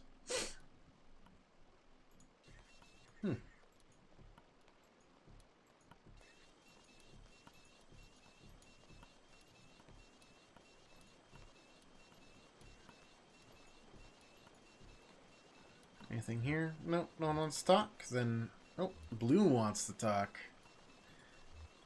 Got time, Blue? Nah, you don't care about that. Maybe I should keep doing what you do, Blue. I got you, Boo, Blue. Blue's Clues. How long do we have to wait? Who knows. Alright, what happened? What? In the church at the graveyard. You came out of there all weird. What happened? It's okay, you can tell him. Doesn't matter anymore. Fine. So, we were in that graveyard. Oh, I thought that was it. They're just going to be like, I was in that graveyard. And then they were going to cut to black and not do this scene. Where the strangers come from. We did see a weird glowing skeleton at the beginning of at the end of the interlude between chapter 2 and 3.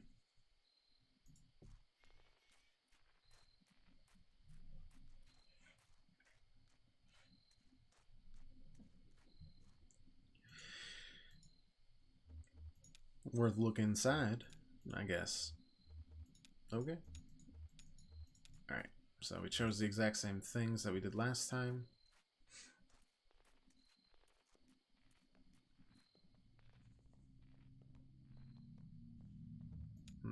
Look at floor. This floor is indeed made of floor. Scuffed and flexed by unknown boot heels. Well, it's, let me take a rest. I'm only on one good leg after all. I don't know what I expected. It's just another dang old dead end. Yeah, I'm starting to think that's our song. Listen, earlier in the mine, I didn't want to talk about it, but what did you find down there? When I saw Weaver, she was on TV. I was testing a pretty simple tube repair, flipping through channels, checked the saturation. She was just there. It's kind of horrible. I mean, I told you she disappeared suddenly, ran away, but you thought she was dead. Yeah, I guess I don't like to say it. Dead. Then the next time I flipped to channel 2, Weaver. It's burned in my vision now. She's standing in a room. The walls are a blank kind of gray. Tape on the walls like markings and desks. School maybe? Camera's in the corner, so it's this sort of 45-degree angle into the room, and Weaver's right in the center of the picture. Stopped turning the dial. Hell, I think I stopped breathing. Eventually she spoke, but there was no real sound, just this awful hum. I read the closed captions. She said to go to the mine, I'd find something there. I can't remember her exact words. Whenever I try, I get distracted. Fuzzy, it's so dusty in here, right? Yeah, real dusty. There's only this hole in the ceiling. What the hell was that? Did you hear that? Must have been the church settling. Must have.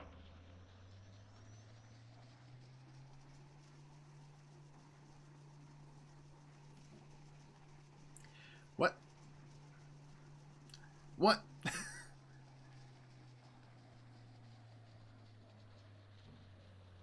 Alright, well, that is a skeleton. For sure.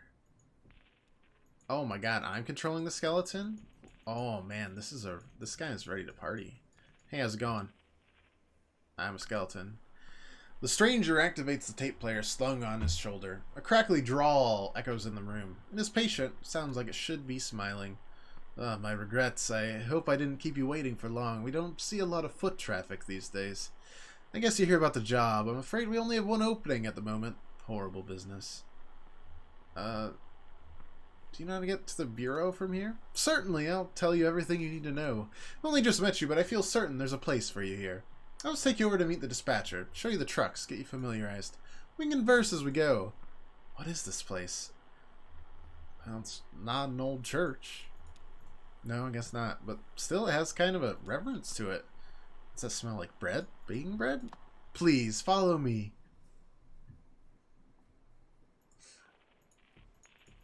Where am I going? I can degauss myself. I have to ask you something here a moment. This is for your safety and adjust your outfits just a bit. There's some protective headwear up on the wall back there. Please remove your shoes and eyeglasses. We don't wear glasses. So that won't be an issue. Well, do say or put the headgear on anyway. Just this way.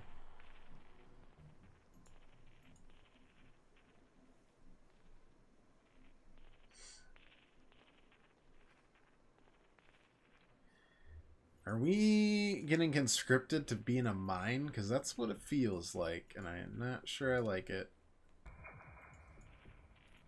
Earl. Yes, let me speak to you, Earl. This is Earl. He used to be a beekeeper. Borrowed some used casks to store the hives, but the interest accrued more quickly than the honey. Now he works for us here in logistics. Is this the whiskey place? I'm getting the feeling this is the whiskey place.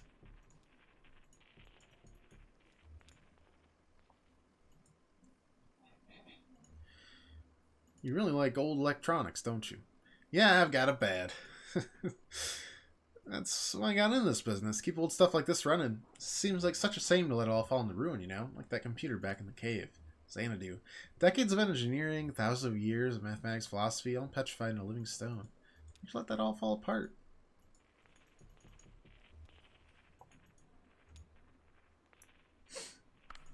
More new arrivals this evening. Plenty to do. Gotta relay the formula. What formula? Oh, the formula. Changed our lives. Once, years ago, we were prisoners to the intricacies of our debts here. We had to account for everything on paper.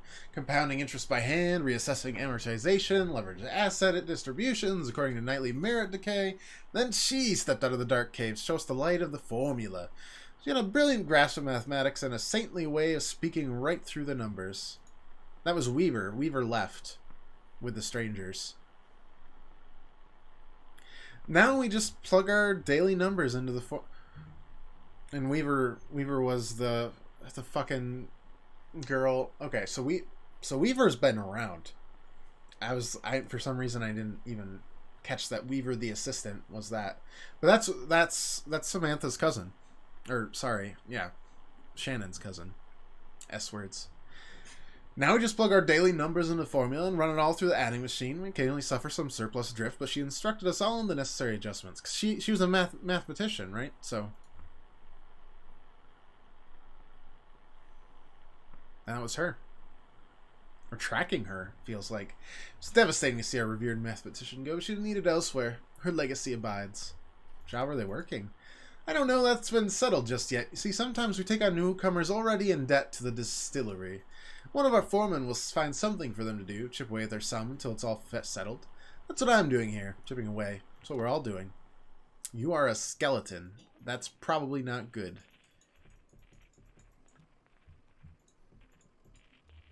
One second. You guys are looking a little less than fresh.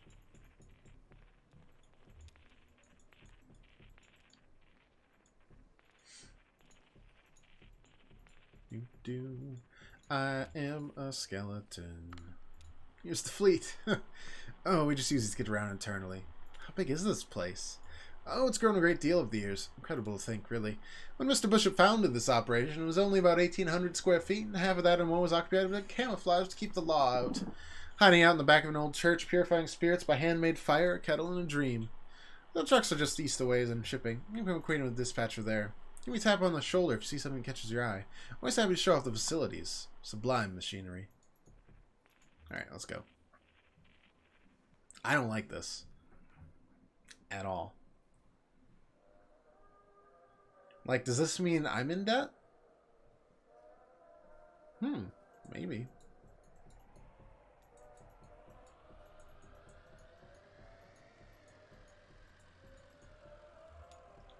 To shipping we go.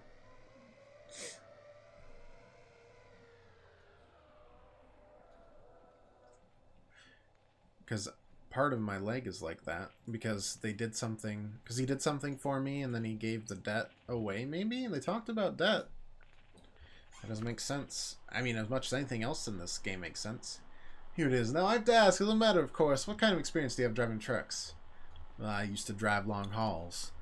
It's a lonely kind of thing, so I hear. And you can drive safely, can't you? I haven't any doubt now. It's only after what happened with Miguel this evening.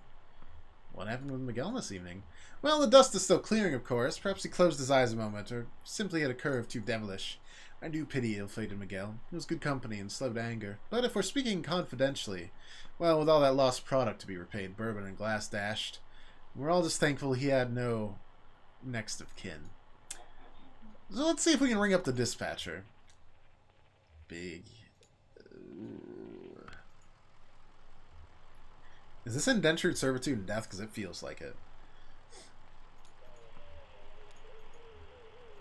City Kitty. This is a good time, dispatch. We may have found Miguel's replacement. Though you might like to get acquainted. Alright, come again. It's yourself. Tell dispatch something impressive about yourself. They're very well regarded here. I guess I could drive a truck like this. Gotta pay the water bill. Ah, so I'm starting to call back before long. Let's take a look around the truck, eh? Sure. Headlights work fine, see? That's important. Most of our product goes out at night. You never know what you run into in the daylight, and dusk can be treacherously misleading with all that indirect light. The magic hour, eh? Magic hour, sure. So, drivers sleep during the day then? Sure, those that sleep. Yikes, again. Miguel pulls extra day shifts when he could. Sometimes he'd help me, you know. Headlights look, pretty okay. That they do. Moving on. Oh, sure, I know you want to look. Kick the tires. That's a thing we do, isn't it? As though our knees could exert the kind of force these tires see out there on the road. We're likely to hurt ourselves, isn't that the way, eh? The tires look fine. Oh, I'm sure. It wasn't the tire that failed our dear Miguel. We are quite sure. What kind of man was Miguel? As I always say of him, he was good company. Many of us have found ourselves in his position, arrogantly grasping at personal sovereignty when our lives have become unmanageable. There's no shame in it, only condolence. What else can we show you? I don't like this one bit. It's creepy.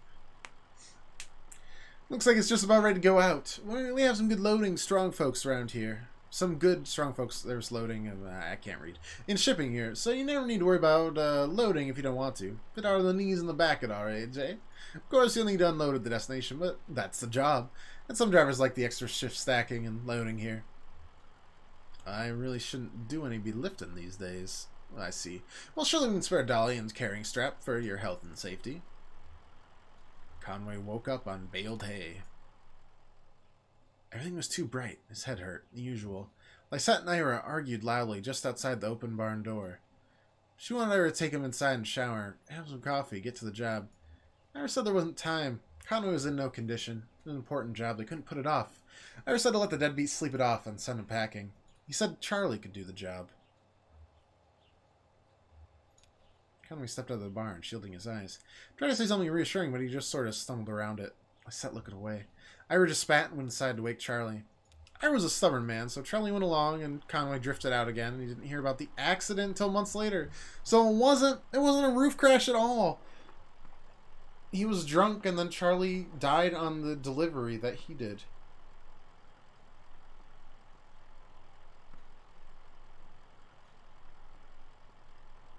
Whoa. So what's next? Apparently remembering my past that I've lied about. I control the wipers and it's now up here. They seem to have a decent torque to them, eh? Can't say how they'd fare in an ice storm, but we must never delay a shipment. Better to assume the risk. Always clear skies down here. So I hear, but most of our products are delivered by surface roads, which feel rain quite often, particularly in the spring months. So I hear.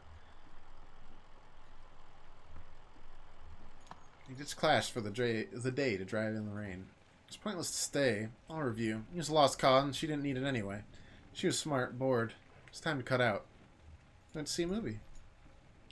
Some anonymous swashbuckler film about real men and women. Real tights, real lips, fake blood. He brought a flask. They smoked cigarettes, drank awful hooch, whistled buckets of rain. She sang about someone she wanted once to have loved. Brown hair curled around her ear. She had a voice like Scotch whiskey. It was time to go. He thought she should sing for someone who deserved to hear it. He knew she'd find a ride, so he slipped out alone. He sat in his car and went over some options. Chicago, Toronto, Barrow. It seemed like a bold and impulsive gesture at the time as he pulled out of the parking lot.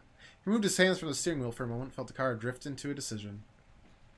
Years later, he'd think of this as the moment he himself started drifting. Huh. So we're getting some backstory on him, including the fact that he feels guilt, I assume, and lies to himself about Charlie's death. Oof. Now, tell them about your experience. Tell them the truck's in good shape. Tell them to start in the morning. I really can't. Yeah, we gotta finish the delivery in a few... Got 2 black eyes and flock of crocodiles. Come back. Back it down and prick your eyelids, driver. Come back, Lem. 10-4. Conway remained silent. Dispatch is addressing you. You see your dispatch?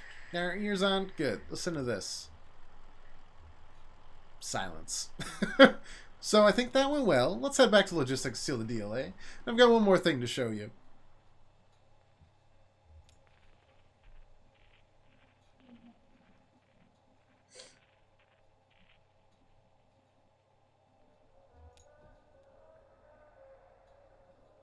That old-timey music reminds me of Fallout, but it just seems off here.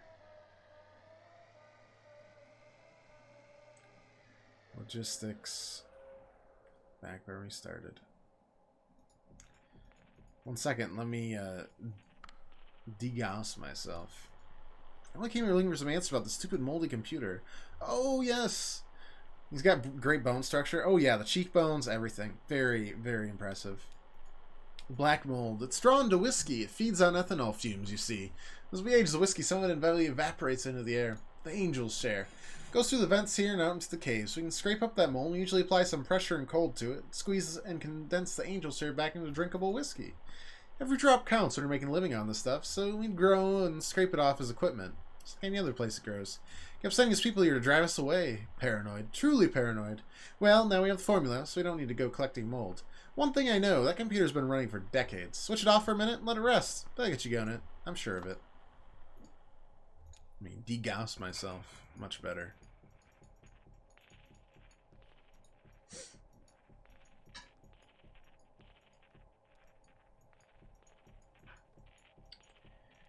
Everything is darker. Wake these goobers up. Or something.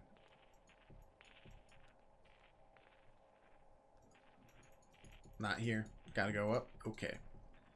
Whiskey is made with deadly black mold. Well, the deadly black mold comes from the whiskey, to be fair. But, yeah. But now they don't need to. They have the formula. I think they're making people's debts into whiskey? In any other way, that would sound crazy. But it's this game, so I don't feel that crazy. I feel like it's very normal. It's like, yep, they use debt to make whiskey, and also there's skeletons that are working off their debt, which again is why I think Conway has the leg. It's his debt. Adding machine. Here it is. A beauty, wouldn't you say? It's an antique, you know. What is it? Why, it's an adding machine. This is where we come for our daily ritual, to calculate the day's interest and repayment according to the formula. I usually do so at the beginning of my shift, so I know how many hours I need in order to keep up. Yes, I believe you do well here, sir. Happy to have you. Congratulations. You are hired. Wait, we can't... It's customary here to start each day with a shift drink. Let's make it special. Mark the occasion. This is the top shelf stuff now. Single barrel. He doesn't... Down the hatch. Venom Memory Moors. I don't know how that sounds. I don't want to. Don't make me drink this. Oh my god, it actually drags my mouse to it. I mean, that's pretty slick. You drink that, you will owe him? Oh yeah, for sure. But it literally drags your mouse towards it. That's cool. It's not working for you. We have to get back to this. He has a delivery to make. This is not working. Are you turning down this opportunity? She's right. I have to make this, I'm disappointed. I'm afraid that leaves us with a delicate problem. As I indicated, this is top shelf stuff you're drinking now. It isn't cheap. It's not your first shift drink. Well, and there's the matter of this tour just now. My time and experience are billed at quite a premium. Not good for you, my friend. You're in quite deep by my back-of-the-envelope estimations. Well, we all have that in common, I suppose. All of us. Yes, I'm afraid you'll have to work this off somehow. It's just the way of it. What's happening right now? You can start tomorrow. Take the time to settle your affairs. Of course, the interest begins to compound immediately, and, well, we'll go over the formula when you get here. I should get back to work. See you tomorrow, then.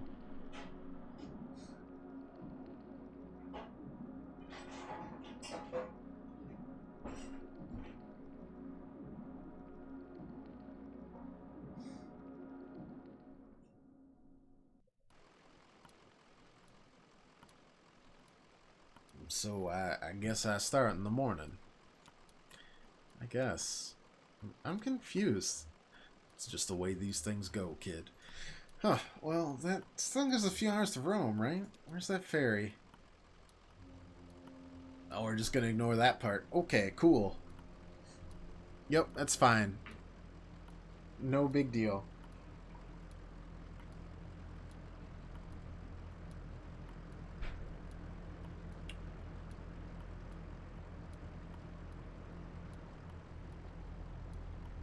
Let me just say, that's whack. Oh, man.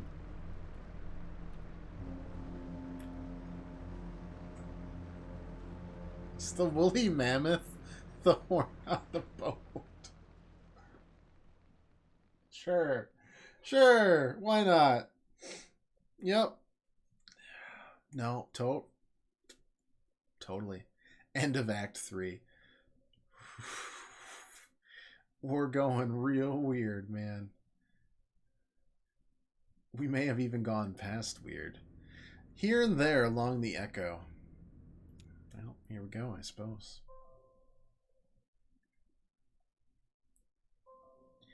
And that's that also explains the end of that second one where there was the creepy ghosty skeleton behind us. 270-301-597 5797. I can't read or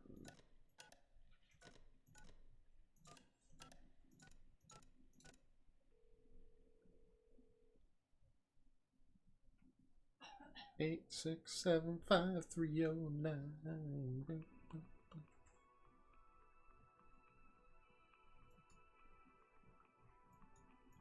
Wow. Getting on hold immediately, huh? And that's cool.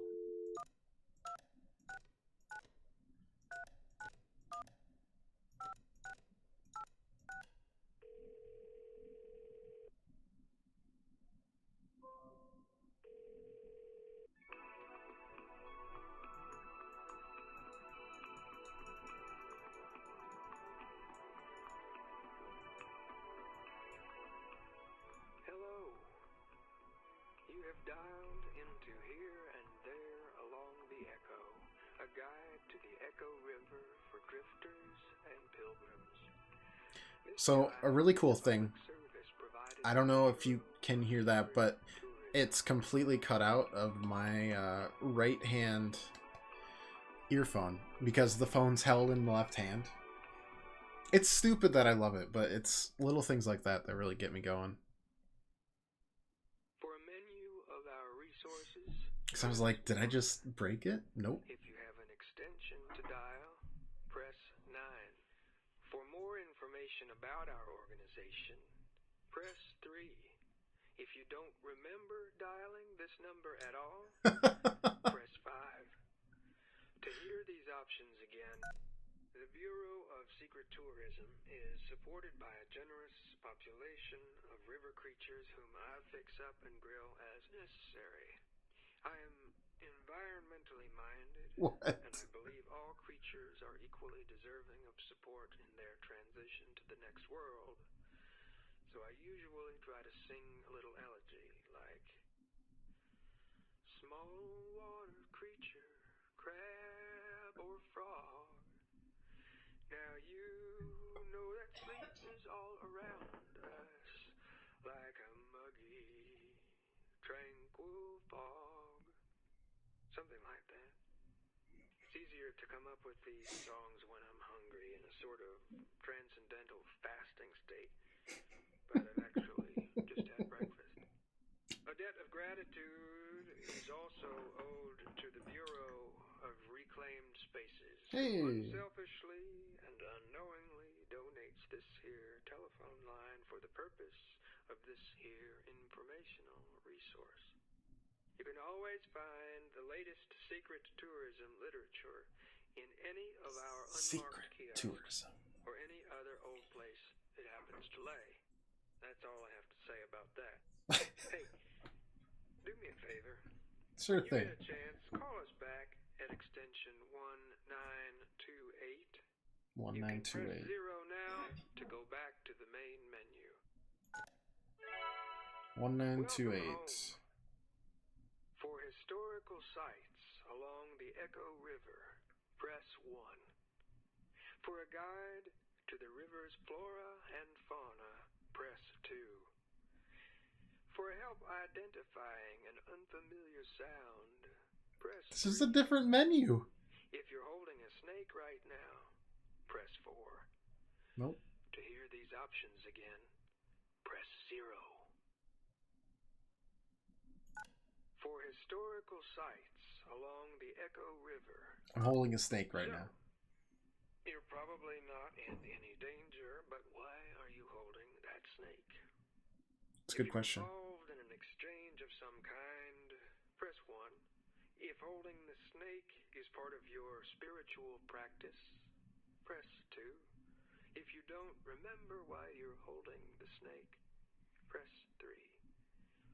To return to the main menu, I don't know why I'm holding the snake. what's the last thing you remember? Please describe your memory in as much detail as you are able, paying particular attention to any smells and sounds you may recall. Were you breathing through your mouth or your nose? What did the air taste like? And so on. Feel free to call again with extension 1618 and tell us the whole story. All right. Let's roll up our sleeves and get to work on this here snake situation. What you're going for is a kind of gestural conversation. Don't worry. Talk to the snake. Give that snake a name and look her right in the eyes and Betsy. say her name. I'm going to go with Delia for the purpose of demonstration, but Betsy. you pick a suitable name. Try to follow Bertha. along with me here. Bertha's a good name for a big snake. Delia, take it easy now. What if all of this is just a reflection of a reflection? What if it's a male snake? Now, Works equally well. silence. Just call him Big Bertha. Metaphysical curveball. Big Bert. Okay, what's Delia up to now? Not Big Bird, but Big Bird. If she's staring right back at you, press Yeah. 1. If she's wriggling around, press 2. And if she's just kind of limp, press 3. Well, She's limp. your snake may be asleep. It happens. Wow. You've got to wake her up. Gently now. Whisper her something pleasant. Tell her why she wants to I'm wake gonna up. eat you if you don't wake up. Really convince her. I'll wait. All right, where are we at? Did not wait. If What? the snake is whatsoever. breathing heavily, press 1.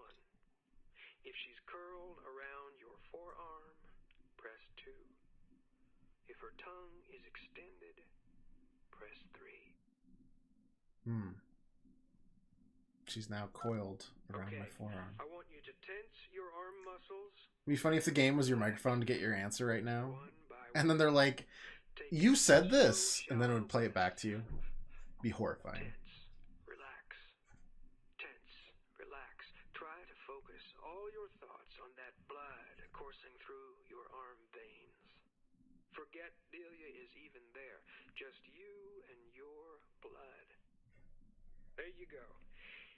Delia should be in a kind of a calm, thoughtful state now, so you can move on.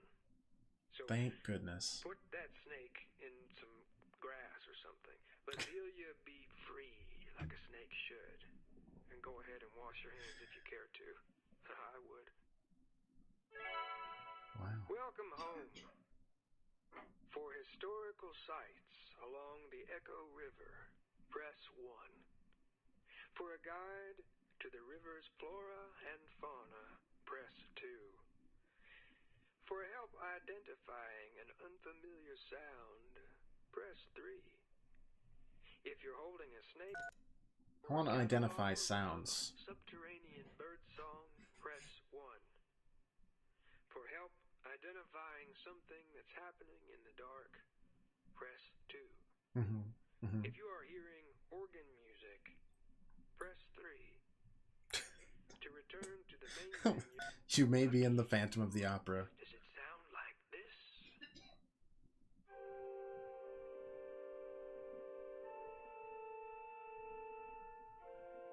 Did I just stumble into a church's mass?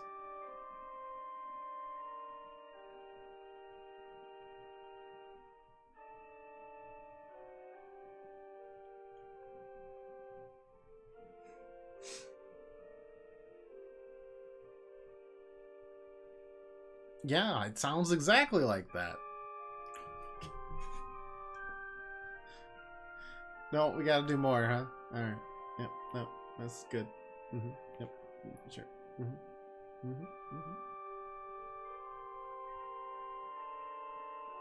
Anyways, welcome to today's sermon. Amen.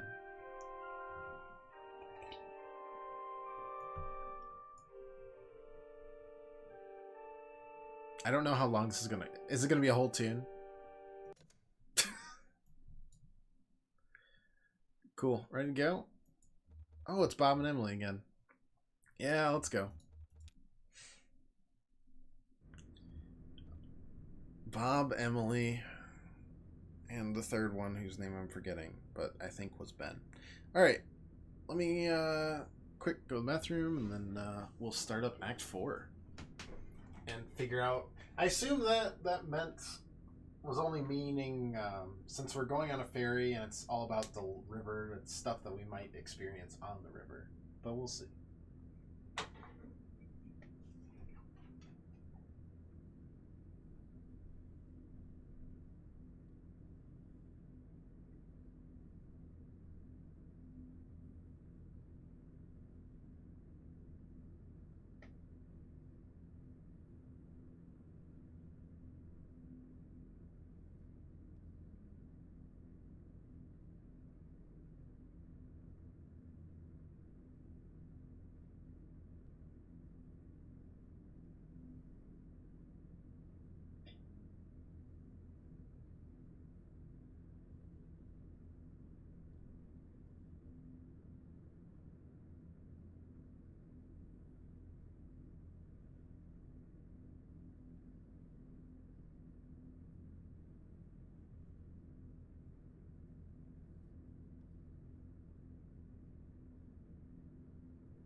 Boom. Act 4, here we come. Maybe. Please. Thanks. Oh. I keep on pressing X because that usually advances dialogue, but that's an actual X this time. Okay.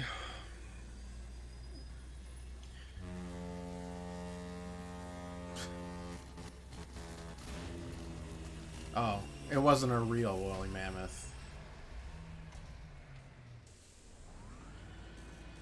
You know, that's almost worse. I think it's creepier. I'm gonna whack... I don't know. What is this? 5.4. Context backlash. General wear on the gestural gear mounting apparatus may result in undesirable play between teeth. In the context and history state machine gears, causing stuttering. I guess this could be slippage. If left unresolved, gear slop can gradually throw limbs out of alignment, blend motions, and decontextualize gestures. What else is there? Introduction, installation, orientations, order of operations is out of order. Gestures, final notes. That'll do, book. He throws the manual into the river. My savior. Our friend here's in a bad way. Any insight? Trying to stay clear of high voltage these days. Well, I don't at all blame you, especially down here on the water. I mean, sure, it's dangerous, but This is where she lives. What brings you down to the Echo tonight? Just tagging along. Ha, doesn't sound like you. We dragged some folks to a show, just returning the favor. I'm sure your new friends appreciate the company. It's no shame to be lonesome. Picked you up at the Bureau tonight. Never seen you that far upriver before. Well, doesn't mean you've been traveling on the Zero. Yeah, have you been there, the Zero? Oh no, not me. Silver River Rat steers clear of weird highways. I'm thinking this river for more. I've been traveling this river for more than half of my life, more or less alone. I think I've seen it change quite a bit in all those years, but I can't say for sure. Water is a peculiar way of making a person forgetful. Some nights I remember a place and it's full of strange new people. Some nights I meet an old friend in an unfamiliar shore. Wonder which kind of night this is. I wonder too. I assume Will's going to be our next character that we recruit because we keep on collecting people like Pokemon cards. The Mucky Mammoth. It's an exquisite ship name. Not usually, but the giant automaton of a mammoth is pretty good. Who's this? Nobody knows. Kate. Spelled with a C. That really bothers me for some reason. How's that cold river spray treating you? Nice ice squinting. It's hard water. You know, hard on the eyes. Still irritates mine a little, and I'm piloting a tugboat through it 6 nights a week. Don't be too shy to close them in public. Your eyes, I mean. People just assume you're thoughtful. You need tea, so... Dried reishi? Definitely. Split gill powder. Maybe toad? Just kidding. Turkey tail fungus, pomegranate, sun-dried oyster cap, and shiitake. Oh, I'm playing as Shannon. Oh, Shannon got up no ponytail. How far are we from Echo Drive or from Dogwood Drive? Well, the Echo's dicey tonight. Bad luck for you. Expect waves and diversions. Dogwood Drive is by the Silo Mail stop, but may need to spend some time on the indirect route before you hit your stop, okay? And there's other business, mail drop-off, garbage pickup, and a few favors to execute, all dotted on the riverbanks from here to there. Hope you enjoy the trip on our little mammoth. Take advantage of all the amenities, fresh air, cozy bunks, hot tea, the video room. There's some pretty interesting tapes down there, actually. Unusual, I mean. Weird. Watch out that VCR doesn't take your hand off, though. It's untrustworthy. What's wrong with the VCR? Oh, please take... Oh, look. I don't know anything about electronics. Maybe try a few different tapes. You can get the picture. Hey, do me a favor. Go ask Will how their repairs are going if he needs anything. I'm coming up on the next stop here, just refueling and picking up a few things. I can grab a bolt or some wire or something. Whatever he needs. Well, eyes on the road.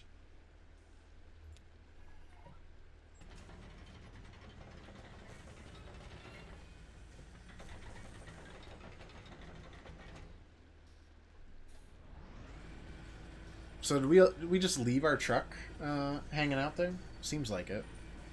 Hope we didn't need to deliver any heavy things, because now we're going to have to carry them by ourselves. Isn't that right? Oh, and also we've been sold into indentured servitude, or tricked into indentured servitude, probably for both my life and my afterlife, so that's pretty fun! Oh, wet gears. Wet gears? Possibly. Who knows? First thing I tried, anyway. Down here by the little blue box. Took all the gears out, dried each one by hand, even loaded them back in again. That took care of the grinding sound, but our trunk keeps doing that sparking, clanging, weeping thing. To be honest with you, I'm not really qualified for this work. Kate's friend, you know how it is, don't you? Kate was asked if you need anything and when we stop. Hell, I don't know. Scratch ticket. I think she meant like parts, or... wouldn't know if I did. What's your story, Will? Story? Well, I like to listen to them. I like to tell them, but I don't have one of my own. I also don't have a permanent address or a pickup truck or any change of clothes. I wash my laundry in the river, and in that moment, I am truly free. I don't even have shoes. I should tell you where I left my shoes. Did you know I'm a classically trained organist? Hey, just like the organ... Yeah, okay. Hey, there's Ezra. It's true, look at these long fingers and pedal-gripping toes. Doesn't matter. A minor in French literature earned me a position teaching Artaud Zola at the university. Well, some shitty governor cut state funding from our department, and I was known to mopping floors, running wiring through walls, or in dangerous places. I even operated the soundboard at the school theater, student theater. Left my shoes there at the university. It was a protest. Walked without shoes for, I don't know, something important or tragic. Ended up by the shore, and soon I was drifting along the Echo. Ran for a while above ground then. Doesn't anymore, but I prefer subterranean waters anyway. Kate brings me along and I record what I see and hear. I try to help with maintenance. I drop off the mail, pick up the trash. On occasion, I take the helm. Anyway, that's all I'm trying to remember anymore. I listen to River's stories, and my own stories get fainter and fainter. Well, I'll just keep trying gears, I guess. Ezra runs up to Shannon. Oh, slow down. It's Sylvia up on deck. Do you have batteries? Yeah, of course. What for? Johnny said I could use a tape recorder, but it needs battery. Oh, fun. Well, here's 4 different kinds. Surely one of these will fit. Thank you.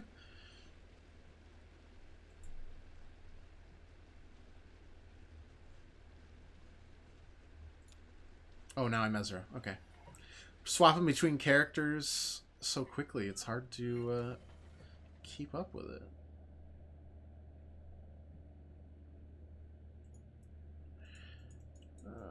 Not this way.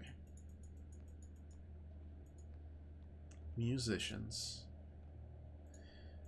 Really? You were in trance. You don't remember this? It's okay. We've all seen a lot of concerts.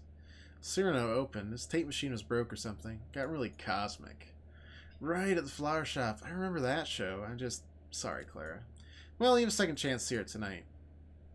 That was fast. Got the batteries? Let's see. Perfect. This one will do.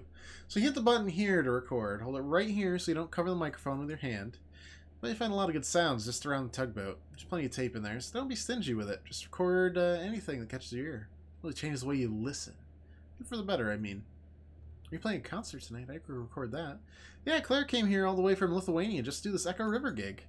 It's a tour. Tomorrow I'll be in Nashville and Atlanta, and then all over to the coast. Brutal.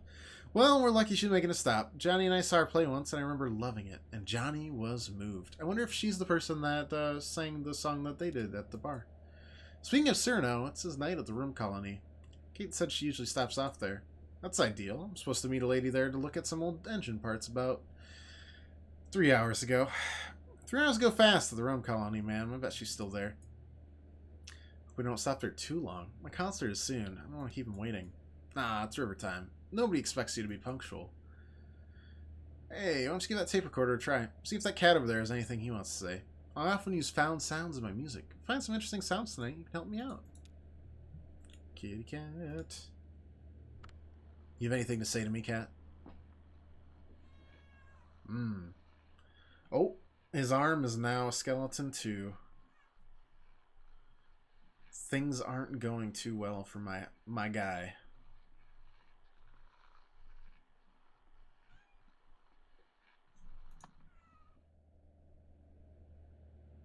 Yes, interesting.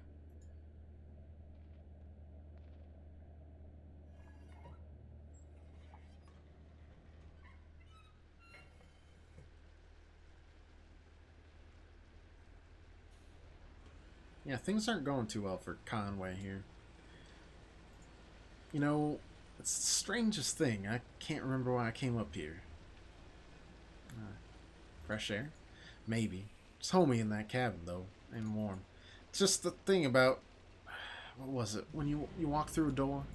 When you go into the kitchen for something, and as soon as you pass from one room to another, you forget what you wanted. You have to walk back out just to remember. Like you left a part of your brain behind. Hey, I was wondering if I could follow that brain crumb trail all the way back to the room I was born in. Conway cranes his neck over the railing. You were driving for hours. Get any sleep? I had a weird dream. Yeah, that's what you get when... That's when you get the strangest dreams. When you nod off, right? Just kind of dip your toes into sleep and some weird image floats by and takes a nibble.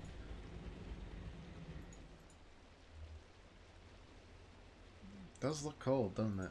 Yeah. Better keep that kid away from the edge. A person could easily fall in. He's been exploring. He seems to keep himself entertained. It's good for him, I think. It's important to know how to be alone.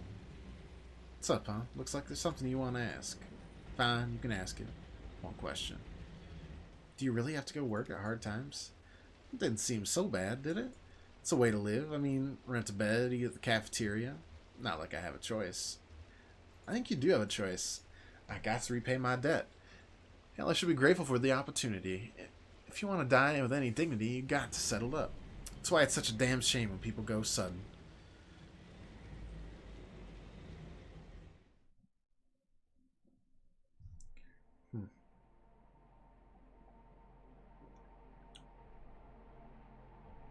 Okay, so this is just the 0 in water form, I guess.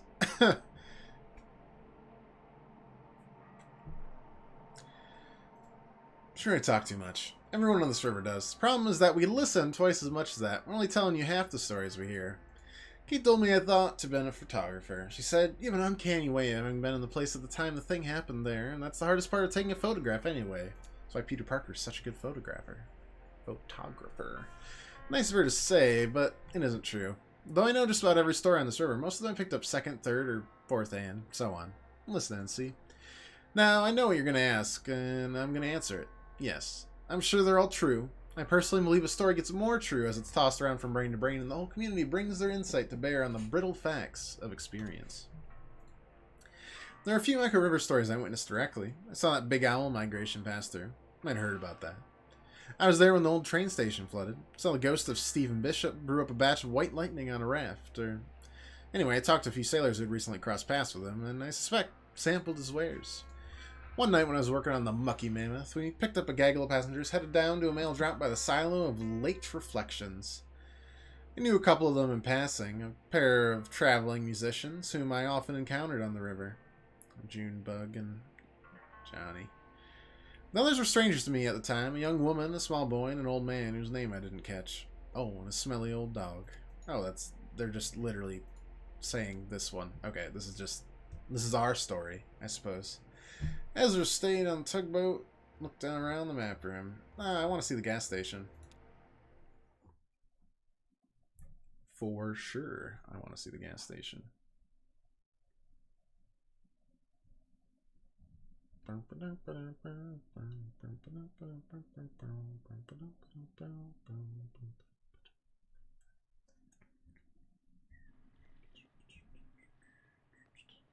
Cut it close. Usually find this place upriver. Everyone's on the lake tonight. Running on fumes? Yeah, it's this little game I play. Try to get the needle all the way down before I fill it back up. Like playing chicken with the fuel gauge. Sounds ridiculous, right? Sounds fun. Sounds stressful, because I've done it. Because I'm a lazy turd, not because I like playing games. That makes it way worse. I think we can get it, right? Anyway, it's nice to see you two. Most of my regular passengers must have held up somewhere in the journey tonight. It's that storm, I think. Look at him go. Gives a lot of energy. It's got to be past his bedtime or something, right? I don't think he has a bedtime. He's a maverick. Sounds familiar. You don't have any of your own, I mean. I guess not. I just realized you two come through here so often. We chat about all kinds of stuff, but I never thought to ask about family. Who has the time? Yeah, sure. You gotta prioritize. So, how about that storm upstairs? Did you get caught in it? I heard it kind of roamed around, uncertain. You're off. Definitely catch up what I missed on the YouTube. No problem, Pirate. It's good to see you as always. Have a good night. See you next week. Probably killed a few tomatoes. It's got the river churning and everyone head to the lake here where the water's calmer. I myself don't mind navigating a choppy river. Night, dude. Thanks for stopping by, as always. Not at all. I've got a good feel for this. Plus, it's better for fungal growth. High water consumes cave moss. Their wet wings clump together into these little balls of nutrient-dense mushroom food, jammed by current here and there between the rocks. Never seen a mushroom grow like on a soggy cave moth carcass. That sounds disgusting. Amazing. If I could get a day off, Alan and I would be out here all day tomorrow to harvest. I mean it. We'll be ready by tomorrow. Mushroom will go just as fast as you can pump water into it. Are you two headed out this way tomorrow? Maybe I could send Val ashore with you for a few hours. Got a remarkable nose for mushrooms. You wouldn't even need to know what to look for. Put a bag around her neck and she'll just bring them back to you. We don't know where we'll be tomorrow. Should have figured. Seems you two are always on the move. Does seem that way. So, I should get back aboard. No rush, just want to brew some tea before we get underway. Heading into the station. I thought I'd grab some black coffee for the old man. He's looking a bit waterlogged. Sure, don't want him falling asleep on you. I'll be alright. Seems like the type who can hold his liquor. Seems like he has a little experience, I mean. Hey, while you're in there, could you remind the gas station this fuel's on my tab? Charge to the Mucky Mammoth. And we'll want a scratch ticket. Thanks. Right, going in.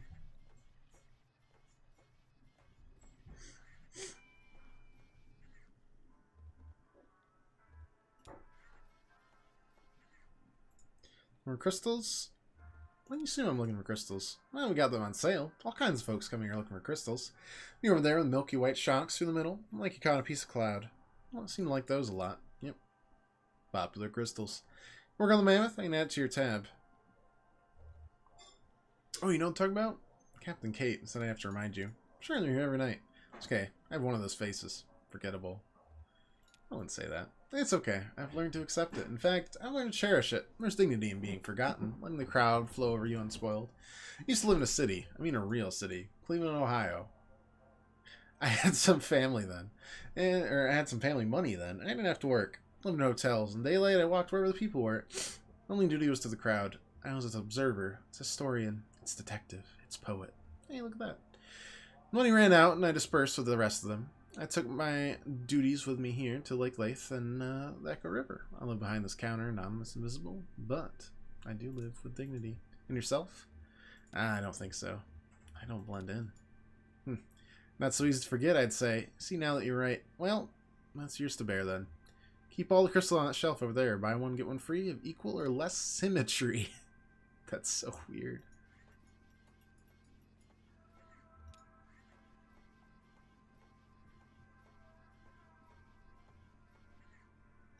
Crystals are rough, dirty.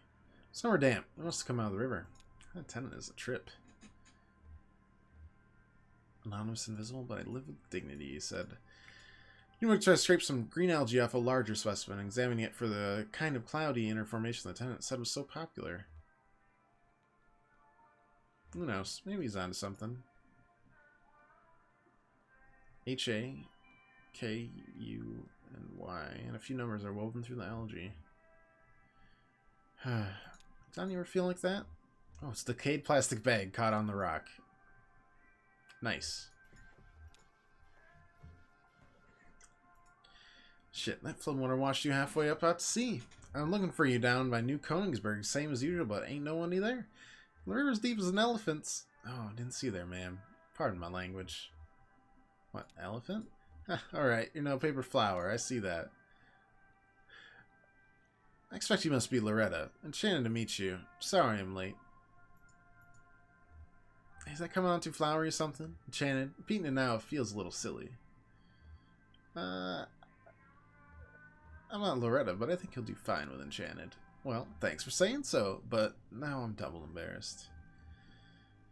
How do you know Loretta? I really don't. I met Loretta on the computer. We each met here. We met each other there, I mean. Or, I guess, we spoke through the computer and agreed to meet? I don't know the terminology. I haven't dated in quite a while. Back when I met Greta. That's my wife. Excuse me. My ex. Or maybe I'm her ex? I don't know how to say it. Anyway, back then there wasn't even such a thing as computers at all. I mean, I guess it probably was, but I never heard of one. I work in textiles. So here I am. What's your plan when Loretta shows up? Oh, maybe head down to the rum colony. Shoot, I forgot to ask if she likes to drink. You really never know these days. I guess first I'd ask her about that. If she doesn't like rum, maybe I'll try to take her by the Bat Sanctuary. It's pretty romantic in a sense. I mean, like, Misty Valleys and ruined churches romantic, not like flowers and chocolates romantic. Of course, they got that memorial there. It's a little depressing, actually.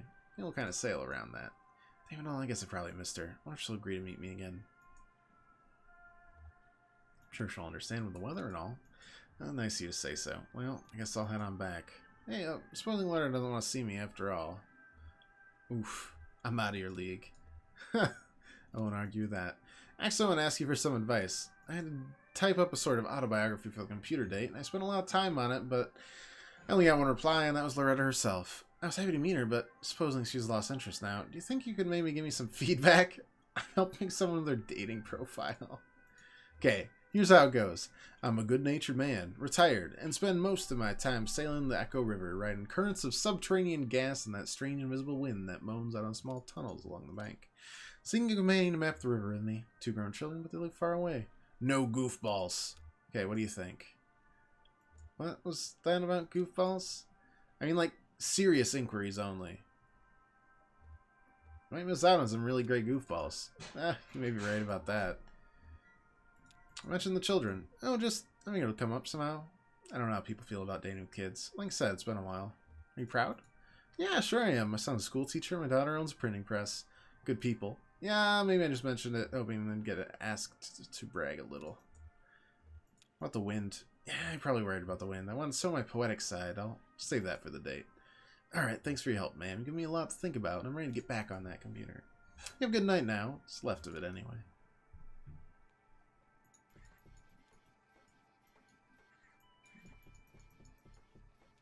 Did I buy anything? Well, it doesn't seem like it. Oh well. What's that? It's Crystal. I bought it for you. Oh, thank you, man. How could you hold on? Hey, could you hold on to it for a minute? I'm gonna look around inside. Wish me luck. Good luck.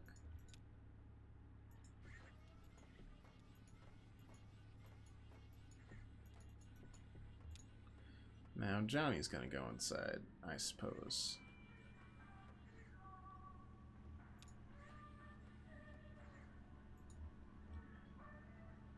Hey man, how's your night? Quiet. Where are you headed? Just following Junebug. She didn't here a minute ago. Oh yeah, I had a feeling you two might be traveling together. I mean, never travel, but I do love travelers. That's what I like about this job. Travelers come to me. Live nearby?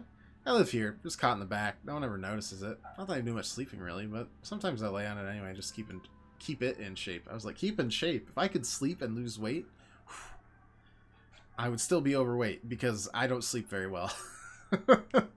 Well, let me know if I can help you find anything. Ow. Glor, it's good to be among friends. Suit yourself. What are you so excited about? I can't help it. Every time I step on that boat alone, I think this could be the very last time. And every time I come ashore and back among people, I think, Glory, it's good to be among friends. Well, it helps to keep things in perspective, I guess. It's a ritual of remembrance for me. Tonight, particularly so. It's my birthday. I am 5 years old. No, you aren't. No. 5 years so... Oh, okay. Do you know why I say that? Well, I'm going to tell you. 5 years and some days ago, I set out on Echo River alone, or so I thought at the time. I was looking for an ice floe. They occasionally rumor to travel or humble artery or along on their way from who knows where to who knows where. Who knows why? It's a mystery. An hour into the journey, my lantern gave out. Now, I always carry 3 or 4 spares. You never catch me in the dark again. Lesson learned, buddy. That night, when the lantern ran out, I was stuck in the dark. I kept my arm extended, running my fingers along the cave wall, trying to keep my bearing as best I could, at least make sure I wasn't going in circles. I had a large bag of apples with me. After a long while, maybe a day, I was getting weak, so I took my hand down from the rock to tear the bag open. Well, as I reached back out, I couldn't find that cave wall anymore, or any other. I was totally unmoored, buddy. Totally adrift. It was so dark. I started counting time and apples eaten. I drifted in despair for 4 apples. Then I schemed and planned and dreamed for 2 apples. Finally, I came to accept my fate, and this phase, I think, would have continued indefinitely had I not come down to that very last damn apple. Picture me, feeling around in that empty bag, certain that somehow there was another of those fist-sized chunks of life-giving fruit. Already softened by time, and probably an unappetizing brown. Well, that was it. Just as I was about to bite into my last meal, I felt a tickle on my upper lip. It hatched right then. Couldn't have been a moment later I would have eaten it. My last apple was infested by a damn fruit fly maggot. Well, that should have been the end of it. I should have eaten that apple. And that fly while I was at it, and put an end to our little food chain suicide pact, but I waited out of mercy. After all, this fly was basically no more child, right? A gross insect child, but still a child, right? Born in darkness, famine, hungry, and alone. And can you imagine that? No other flies out there on the boat. Never would be. No other flies to welcome him into the world. No fly culture. No fly society. No fly history. A true fly orphan. Started to get depressed just thinking about it all. Worked out a thick tear, I'm not ashamed to say. Well, that fly landed on my cheek, right under my left eye. And then... blinding glorious ass lit up like a candle. That wasn't a fly, buddy. That was a damn lightning bug. So that's how I come here today with you folks. Only because I found my way out of that strange river cave by the dim-lit rear of some orphan insect hatched out of my last rotten apple. Glory is good to be among friends. Alright, well, I am just...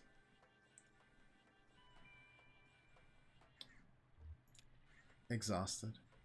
Junebug. That guy's a trip, that gas station attendant. When you talk to him, it's funny, it actually reminds me of that frog we had for a bit.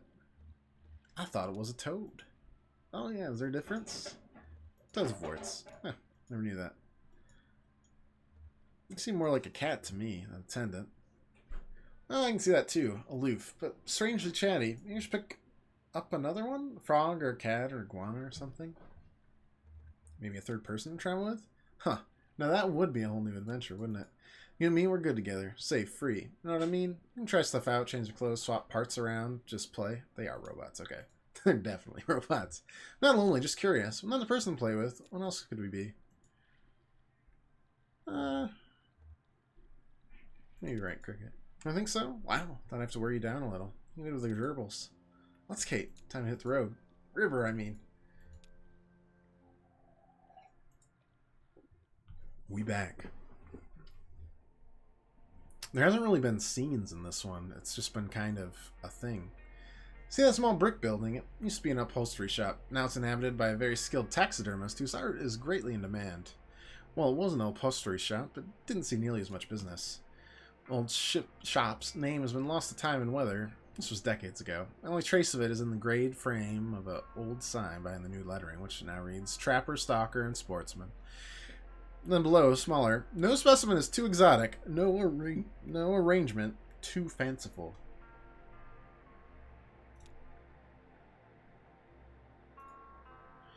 Some of their upholstery equipment is still there too, and still sees active use, at least the resident artist, not the owner's shop. It's owned by a reclusive ex-convict named Judah. Very little is known about him. His crime is generally assumed to be violent or otherwise gruesome in some detail, though of course that's all speculation. Probably comes from his association with taxidermy business, even though he never so much as skins a squirrel. More like a silent partner. Guess those are the ones you're supposed to keep an eye on. But Judah's old, keeps to himself, and the consensus seems to be that he paid his debt to society, whatever that debt may have been. I want to browse the video collection. I want to fix that VCR that could eat us.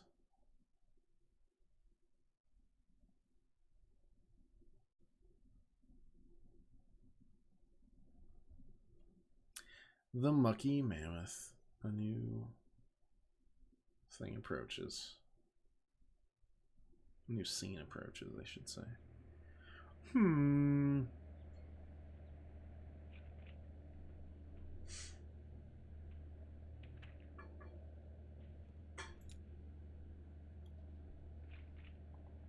Object.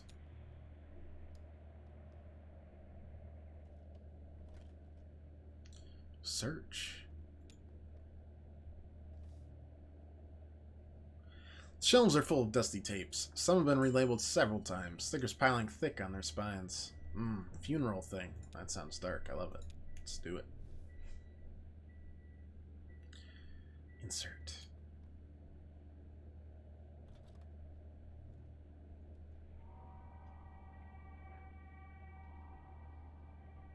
Time to watch.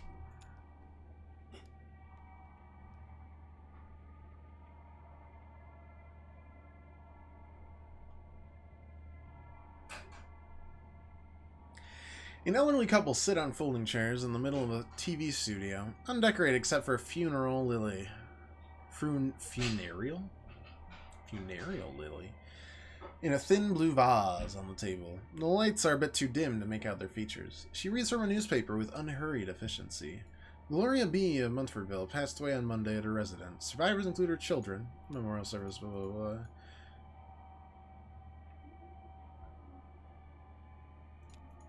Take a call. Someone who knew Gloria B. Not very well. Caller once installed a satellite dish at Gloria's house. Okay. When the caller mounted the ladder, she slid open her window and tugged urgently at his pant leg. He followed her gaze behind to watch two wild turkeys picking through the weeds. Gloria and the caller watched, silent and still, as the huge birds foraged obliviously into the trees. Then he installed the dish. Wow. Sad. That was something. Searching some more.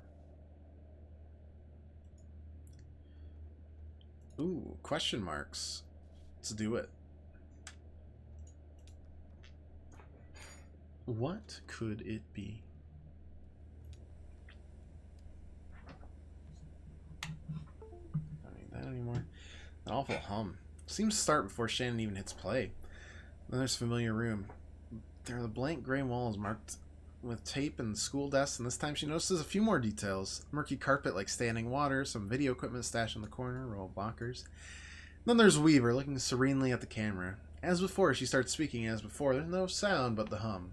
Shannon finds Weaver's words coming back to her as they appear in captions on the screen. Mail, school, and these magnificent tragic horses. Go underground as deep as you can go. The air's cool and the earth is damp, and when you close your eyes, you are surrounded by the dead. Remember where that is? You'll find your way from there. I think this place is what you're looking for. Some of it will wash away soon, but I think you'll be happy here, even without the mail, school. Text repeats for a few minutes, and Shannon stops the tape. Why is that tape there? I'm definitely ejecting it. Oof. It's creepy, man. Turn that. Main deck. Did we fix the VCR? It didn't seem wrong, per se. I love the cutaways that they do and how they do it. You can kind of see the inner framework, but still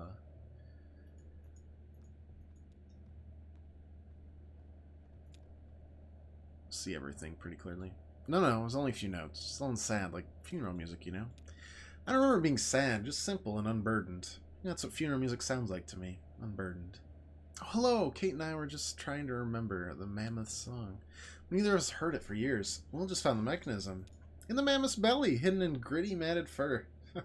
It's like a big music box, slowly spinning cylinder covered in metal pins that pluck her dulcet guts and pump the bellows in her bowels. Oh.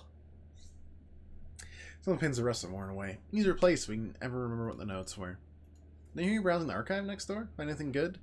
I found something pretty unsettling, actually. Oh dear, I don't even know what's on half those tapes anymore. You used to tell me movies and that kind of stuff. I like nature documentaries especially, just like Harry. Some people left home movies or little art videos they made, but that damn DCR devours anything you leave in it. It switches into record mode at random, I think, and picks up whatever's coming in over the antenna. First only station we get down here is that WEVP community television, you know? They've got that show, the gentleman playing banjo in his birthday suit. I'm sure you've seen it. Oh yes. And there's no tape in the machine. When it tries to start recording, it makes this awful sound, like putting a squeaky toy in a food processor. I can hear it above deck. It's awful. So I put the sign up. Please do not rewind after watching. At least that way nothing gets taped over anymore. Where's that station? I don't know. Will? I don't know either. You never thought of it. Must be nearby, right? It is community television. Shield would know. You should meet the Shield. Did a lot of volunteer work for WEVP in the early days, wiring up antennas and relays, that sort of stuff. I think you two would have a lot to talk about. Works at Telephone Exchange. No, I'm afraid he's let him let go. Oh yeah? It's odd. He still takes ferry to work every day. I'm sure he's at Telephone Exchange right now, in fact. I dropped him there a few hours ago. We're stopping at Telephone Exchange again shortly to deliver their mail and pick up their trash. Go ashore when we do. Ask for Dash Shield.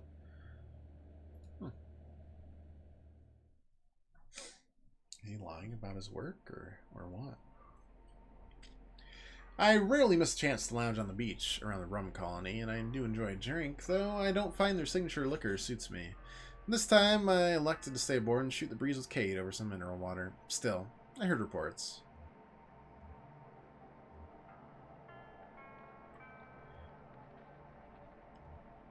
I heard the old man went a little deeper in his cups. Not at all surprising, he seemed to have some momentum, and Patch mixes up some pretty magnetic drinks.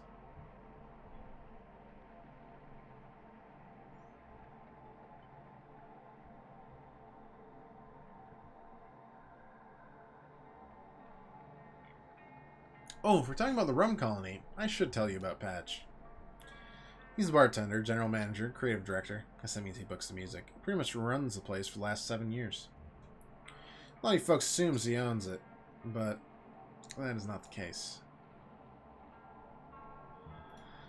Rum colony is owned by a dead man named Vernon. Technically, he'd be owned by the power company, who once bought a sizable interest from Vernon as part of a state-sponsored investment program, but a clause in that arrangement requires them to keep their hands off the day-to-day. And most of the profits, so long as Vernon walks this earth, the upshot of all this is that no one came forth to identify the body. Patch is a good guy, though. Kind, trustworthy, much as a strong Muay Thai, if that's your thing.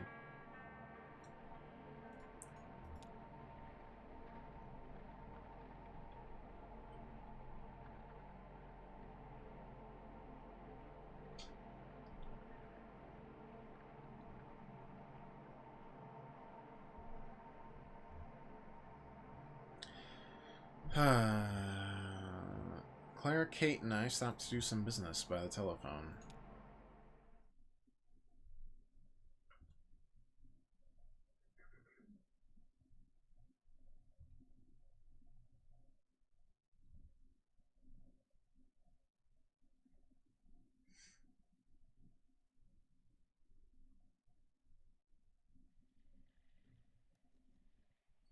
Oh, you know what? This is just like the phone. In the interlude. Yeah, I guess we're gonna be here for a minute. It looks like they have a few calls to make. What are you gonna do? Man, that's a good question. I just thought I'd stretch my legs, on firm ground. I didn't realize this place would be floating on barrels. Back when I was driving long hauls, that's the real big trucks. Now, I sometimes wouldn't leave the cab but to pump gas. I took my meals in there, I slept in there, I changed my socks in there. The whole thing. So one time I was hauling a bunch of big spools, telephone wire, I think. Actually up from California into Washington State. You know where that is? It's way out, on a map, it's kind of to the left of here, more or less. In between California and Washington, there's a place called Oregon. And you can't pump your own gas there. They have a guy who does it called a gas jockey, and you better not even open your door. They'll get all suspicious. I drove through California and into Washington, and I refueled in the middle in Oregon. And so I didn't set foot out of my truck for a whole day. I came out of that cab, the ground rushed up like it missed me. Gave me a big old kiss right on the chin. Right here. What I'm saying is... hell, I forget. What am I talking about? It's important to take breaks. Exactly. Don't forget that, and don't say I never taught you anything.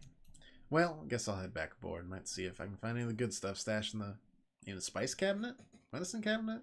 That's where it belongs. Hell, who am I talking to? Don't listen to me, kid. I'll see you in a few. This guy is not doing great.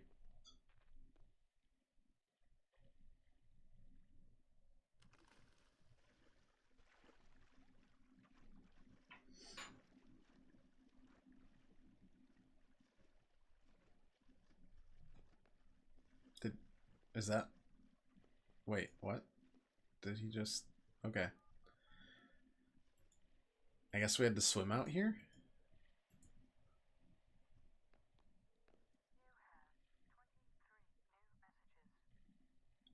Is that a bear?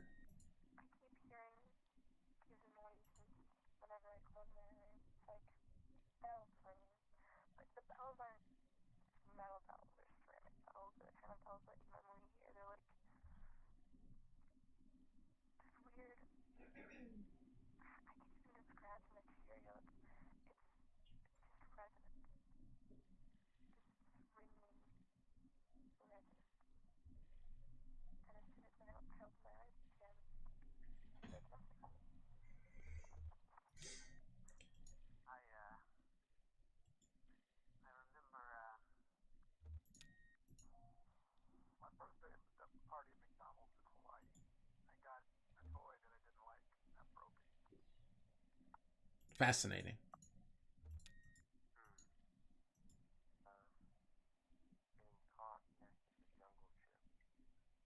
Are these just messages of things that people don't like?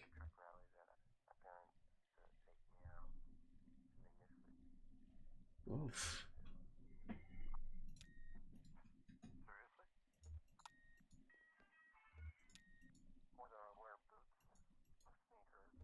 Okay, I'm done. That was weird. I don't even know what to think about that one.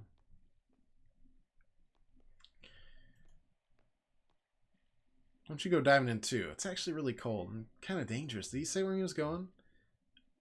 I'm just looking for the good stuff. I see. Still thirsty. Keep some diet soda in the broom closet, but you didn't hear it from me. It's next to the bleach. Bring a flashlight. Oh, no, I don't think that's what he was looking for. Any important messages? Every single one. Where are you headed tonight, small man? I don't know. Good for you. We met Ezra earlier tonight, and he's been very helpful. I'm hoping we can return the favor once we get back above ground. Poor kid has been sleeping at the bus station, just lost track of his folks. He'll be alright. He's more at home down here than any of us. Trust me. I have an eye for it.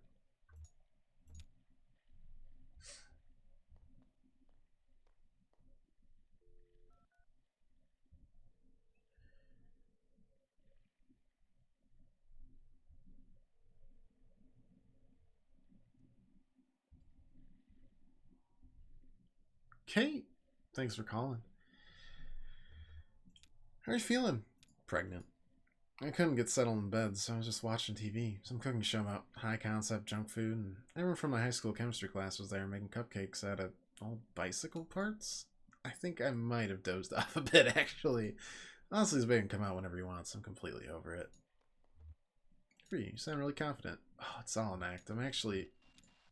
Whoa, God, the phone's down here. Such a mess. Kate, I really appreciate you checking in. I have your pager number, and so does Air. Just in case I'm too, distracted or whatever. I'll let you go. I should try to eat something.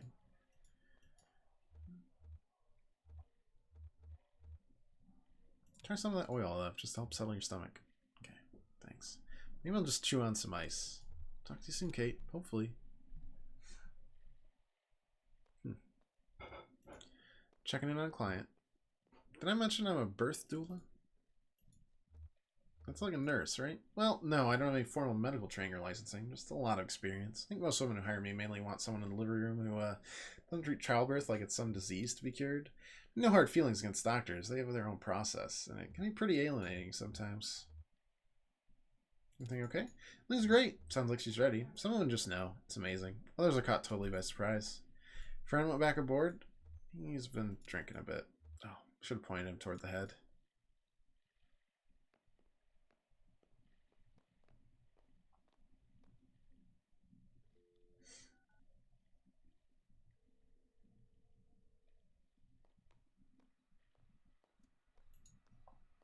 Glad you phoned. I was just thinking of you.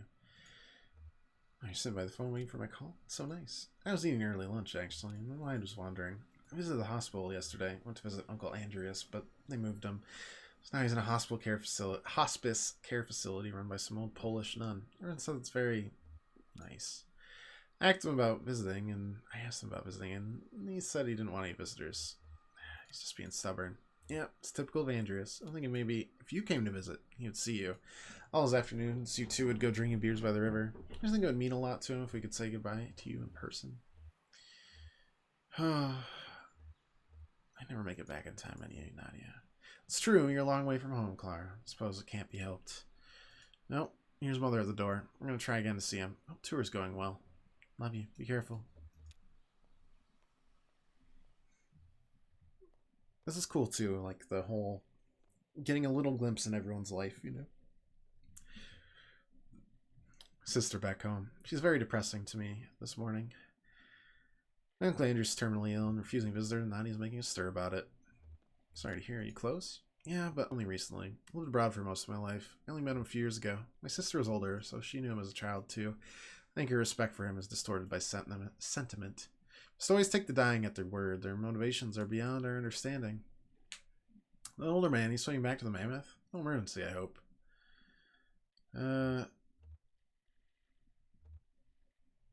He's looking for the toilet. Well, I hope he finds it before we embark. He seems unsteady on his feet as is. Brandon approaches. Don't suppose any of you folks are headed past the Bureau of Reclaimed Spaces. Not on this run, but we'll be coming back this way in a few hours. Well, I may still be here then. It's no big deal. I'll just hang out and read it or something until it's time to head back to work. Hey, you folks traveling with that old guy, right? With a leg? Is he okay? I saw him earlier tonight. Came out of the storage facility for some files. Totally pitted on the staircase. Oh, this is the janitor. Yep. It's okay though, right? It just seems preoccupied to me. Yeah, I got that feeling too. Back at the storage facility, he was asking a lot of weird questions. And he seemed distracted, like, spiritually. Well, have a good night. Or, morning, almost.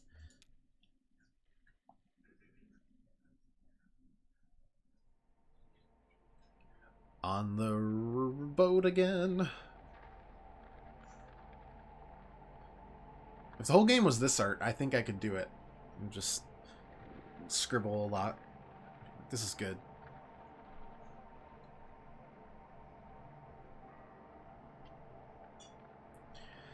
That right there is the Ratliff Monuments. If you ever need a headstone carved for a loved one, I mean.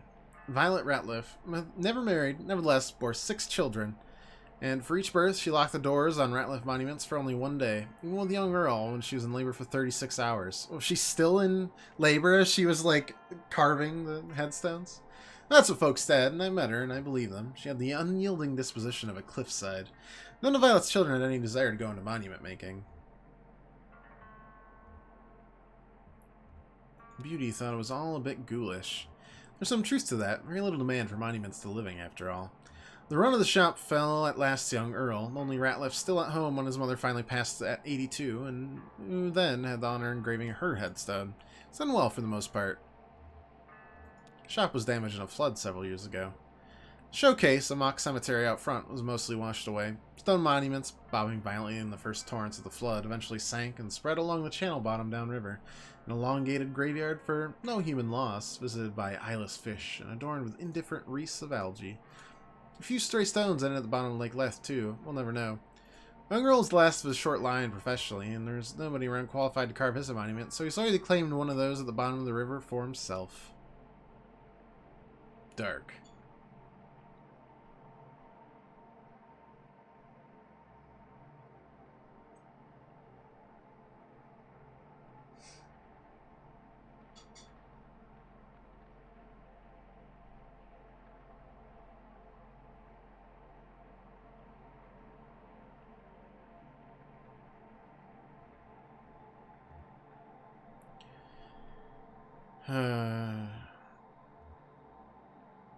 To make some quick cash at the Radvansky Center.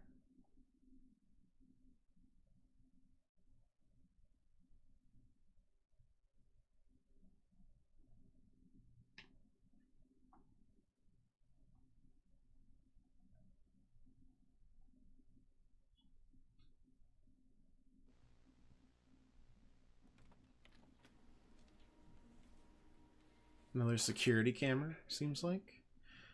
Good morning. Bags isn't feeling well. Long night. Poor kitty. What are you watching? Security tape from last night. Gerald left the lights on again. We slashed his tires. I'll leave a stern note on his desk. Spare the rod.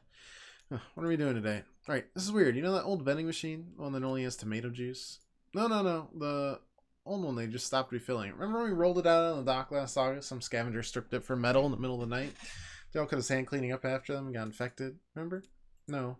Well, anyway, the rest of it ended up in the coat room until finally Daryl was piling in a big bag for the trash barge pickup and came across the box left behind. Lost behind all the junk. Check it out. This looks old. Yeah, there's a bunch of videotapes and completed questionnaires. Looked up the reference number. It's never been processed, so I guess that's what we're doing today. No date on it. We'll just have to make one up, unless there's some footage of a calendar or something in here. I guess these are the old tests before we start doing the video exit interviews. It's annoying. Yeah, let's see. How did we do this? I'll run the tape. You interpret the questionnaire and I'll type it up.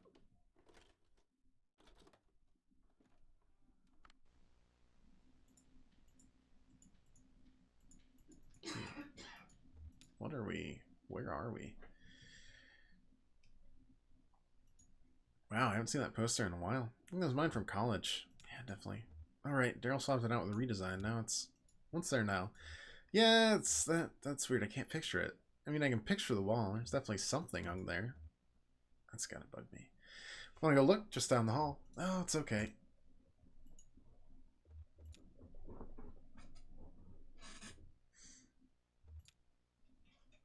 Okay. The modernist bookshelf with a fancy vintage turntable. So ostentatious. So Daryl. What? That was my bookshelf. Oh no.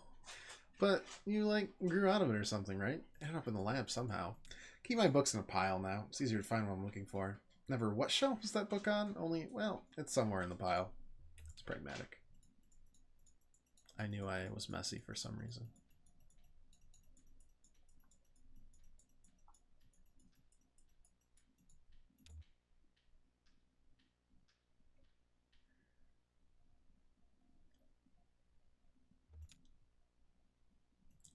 This should be some basic information. And the first control test. Subject's general disposition. Jen looks over the questionnaire document from the envelope. Why are you here?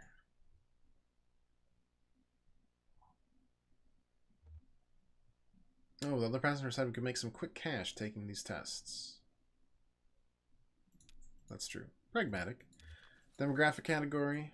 What's the first thing you remember? Probably a bird cage, right? Is this Shannon? Mid-20s. think you should use the old categories or the new categories. Alright. Well, can we even still take the old ones? They're still on the menu. Oh, in that case, put in precarious. Sure. Oh, I forgot name. This is Marquez on the file. Marquez, are you sure? That's what it says. Do you know her? It can't be.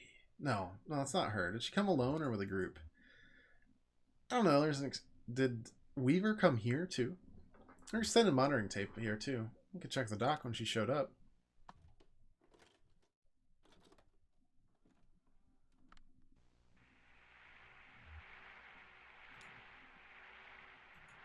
No, definitely not.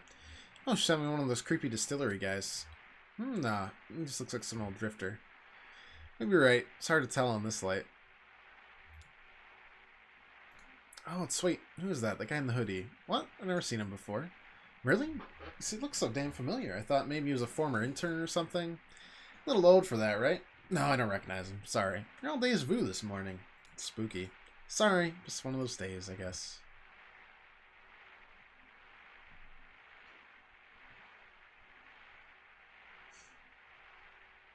Does he have a lay on right now?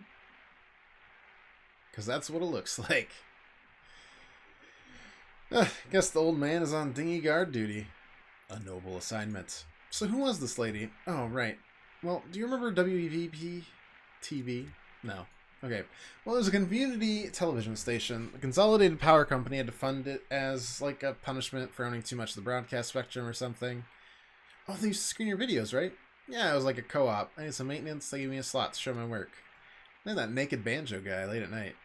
Yeah, that's mainly what everyone remembers. I guess their whole mandate was community expression. He was certainly expressive. No, wait, was WVP that one that the flood, right? Yeah. Damn. So Shannon Marquez, did she have a naked banjo show too? What? No. Let me guess. Which of the following sentences best describes you? Seems like she's haunted, honestly. She had an exercise show? No, I never heard of Shannon Marquez. It was a Weaver Marquez I knew. She worked at the station for a bit, then she left on kind of weird terms, actually. It feels like we're going to be delivering to Weaver. Or we're just following her story, but delivering to Weaver would make sense.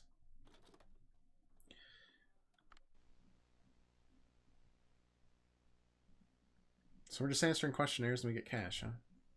It's like the, yeah, there's been some, when I was in college, they did stuff like that. You could take surveys or do tests. A little bit of cash. Henry Ranker from the control tests. Question. Without turning around to look, please describe the following objects. Bookshelf. 5 shelves. It is nondescript. It reminds me of a museum. Poster. I remember circles. I have a poster in my workshop, a vintage advertisement for vacuum cubes. I have a poster in my workshop, a chart. I definitely have a vintage advertisement for vacuum cubes. If I'm a TV repairman. Lighting. Just one lamp. Average, I guess. Average, okay. It had 4 shelves. I'm a dummy.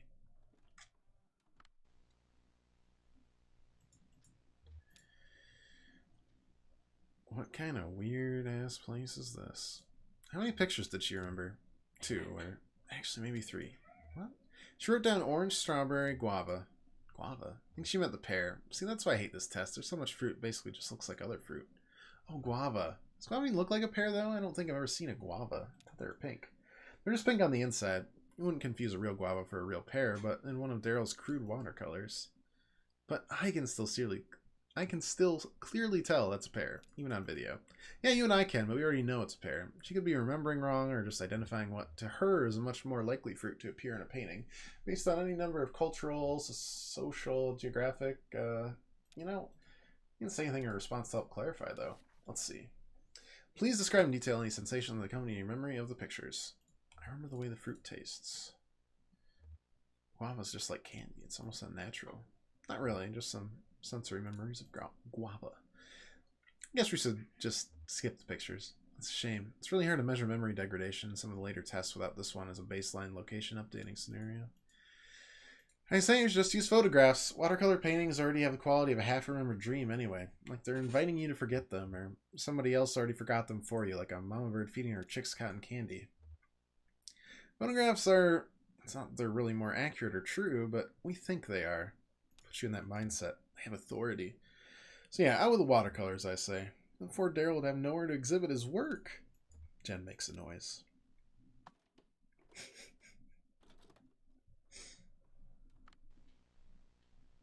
Ooh, kitty cat. Jen, look who it is! Oh, I miss that kitty. I forget what became of the white one. Her name was Coconut. She disappeared without a trace. Easy come, easy go? I wouldn't say easy. I had to leave food on the dock for a week before she'd come inside. She only stuck around for a month or two. Probably saw quite a lot of her. I remember you were working nights then. She was a nocturnal creature. That's right, I remember. Is that cat food? Seems like it. Let's go. Yes, I'm feeding you. Come on, kitty. Here, have some food.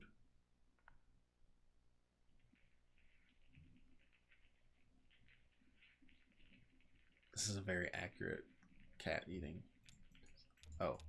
You cut this one? What's the questionnaire like? No, it's just sometimes if I can't make it in for a few days, I might leave a note to feed the cats. For the test subjects? Wow, how do you know they'll do it? I read it on university letterhead. Jen, that is unethical. At least I don't use university property and research equipment to make weird video art. Very well then, I contradict myself. I wonder which is the nobler transgression. I'll settle that question. It's nobler to feed kitties. Oh, here's another extended monitoring tape from the waiting room. Oh, such a cute kitty. There's Will just kind of hanging out. Busy night. There he is again, sleeping. Where do I know him from? It's going to drive me up the wall. Does he work at the university? Oh, that does sound familiar. Yeah, I think he might have worked there a long time ago. When I was an undergrad. Ah, the Paleolithic. He looks a bit rugged. That's right, Jen. I went to college during the Stone Age. What's your major? Fire. I don't think he's professor, maybe staff. It's been so long. Sometimes wish I just barreled through like you did, instead of taking time off before grad school. I'm sure it was the right thing to do at the time, though. Yeah, or the only thing. It was such a mess. Did I ever tell you about that? My boyfriend died suddenly my last year of college. Oh, poor thing. It's okay. It was a long time ago, but yeah, it really shook me up back then. We were studying astronomy. We were both really into experimental music. We took a few art classes together. It's so sad. How did... Sorry, never mind. No, it's okay. It's just a thing, actually. I mean, that's what shook me up about it. It was just this random accident that never should have happened, and so sudden you could have seen it come. You never could have seen it coming. Back home visiting his parents, and he fell off a roof. Was that Charlie? Didn't know about the accident until months later. I don't know. Damn, I know what you mean. You can't predict that kind of, what do you call it, freak accident sort of thing. My psychiatrist says that's why I'm such a pessimist. Well, I think you're remarkably upbeat, all things considered. I mean, that thing with your boyfriend on the roof, but also what happened to the TV station. Acts of God. I think. No, I mean, that's what you call it. That's what you say when it's nobody's fault. I feel like that's definitely Charlie. So maybe he didn't die in a car crash after all. This looks weird. I don't think I believe in that. What? Acts of God. Yeah, there has to be a word for when something completely shitty happens for no reason, right? Doesn't sound kind of archaic. Question. First, please use the blank space below to describe your general feelings about television. If you have difficulty summarizing your emotions succinctly, or have too many different feelings fit in the blank space, you may also use the back of this paper. Television, my preferred window to the world. You must watch several videos. How many videos did you watch? All of them. Speaking of the TV station, you're saying something earlier about the other Marquez girl. Oh, right. I was talking about Weaver. Yeah, what exactly happened with her? You said she left on weird terms? Yeah, well, so she just stopped showing up. That's pretty normal. It was all volunteers, right? Community television? Yeah, people didn't really give much advance notice. They just got bored and drifted away. More like an art project than a job for most people. Weaver Marquez helped manage the archives, like filing and sorting all tapes of broadcasts. I think she was pretty smart. I could have been more help fixing equipment or something, but she seemed content to organize tapes. Nobody ever talked to her much, so when she left, no big deal. But then a couple months later, we started getting these bizarre interventions.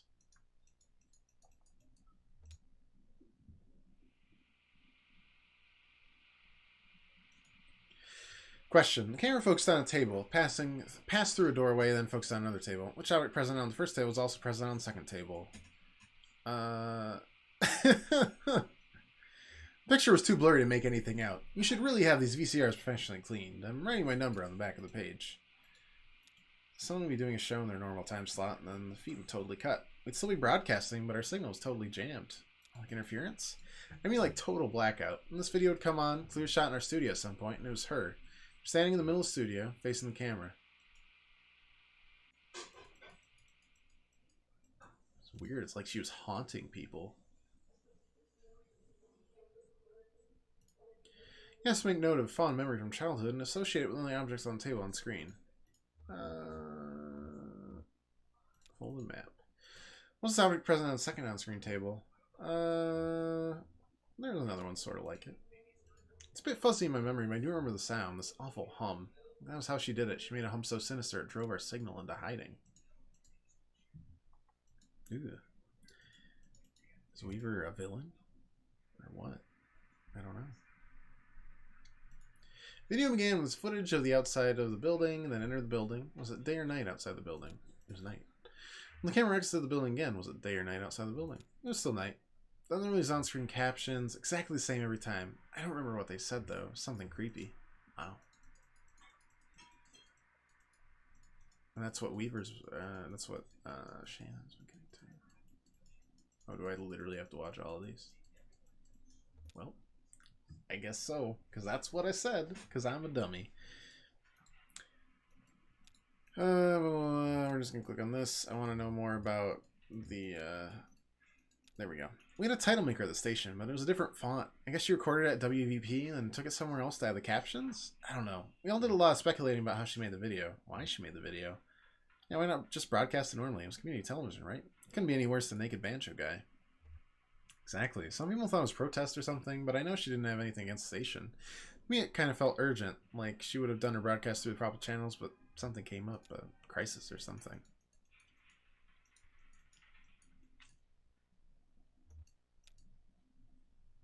Weaver, man. Yeah, blah, blah, blah. I don't care about that. How often did it happen? A lot. Dozens of times. It went on for years. We even thought about asking the police to look into it, but it's so hard to locate a pirate signal. I mean, it can come from any direction, you know? It's all just waves. Exactly.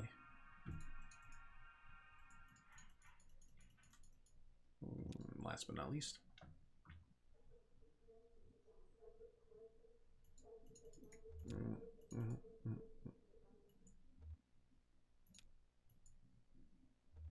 Weaver's video shut up again right before the flood.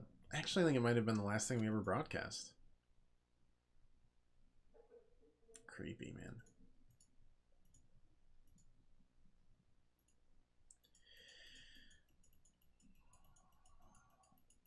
I wish I could understand what was going on, but I don't.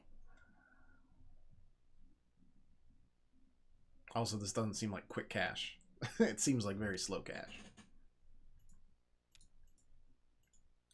So I'm just measuring near the edge of the useful range for introspection index. We need to reject this data. This test is so hard to interpret. I'm too distracted by this point. Plus, it's hard to account for ambient amusement from the last test. Can we just write too distracted? Go to the next one. Damn, it's taking a while. Terrell will be heartbroken if it's the only box we get through today. Poor thing. He's like a paper butterfly.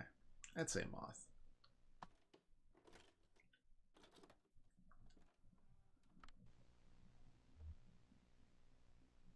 All right.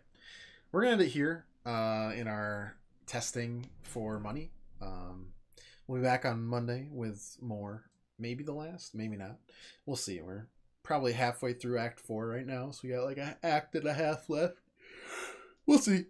We'll see how we go. And 2 interludes. Either way, hope you enjoyed it. Hope you have an excellent weekend. As always, if you'd like to leave a follower, just come back, hang out another time. And above all, thanks for watching. Appreciate it. Have a good night and good weekend.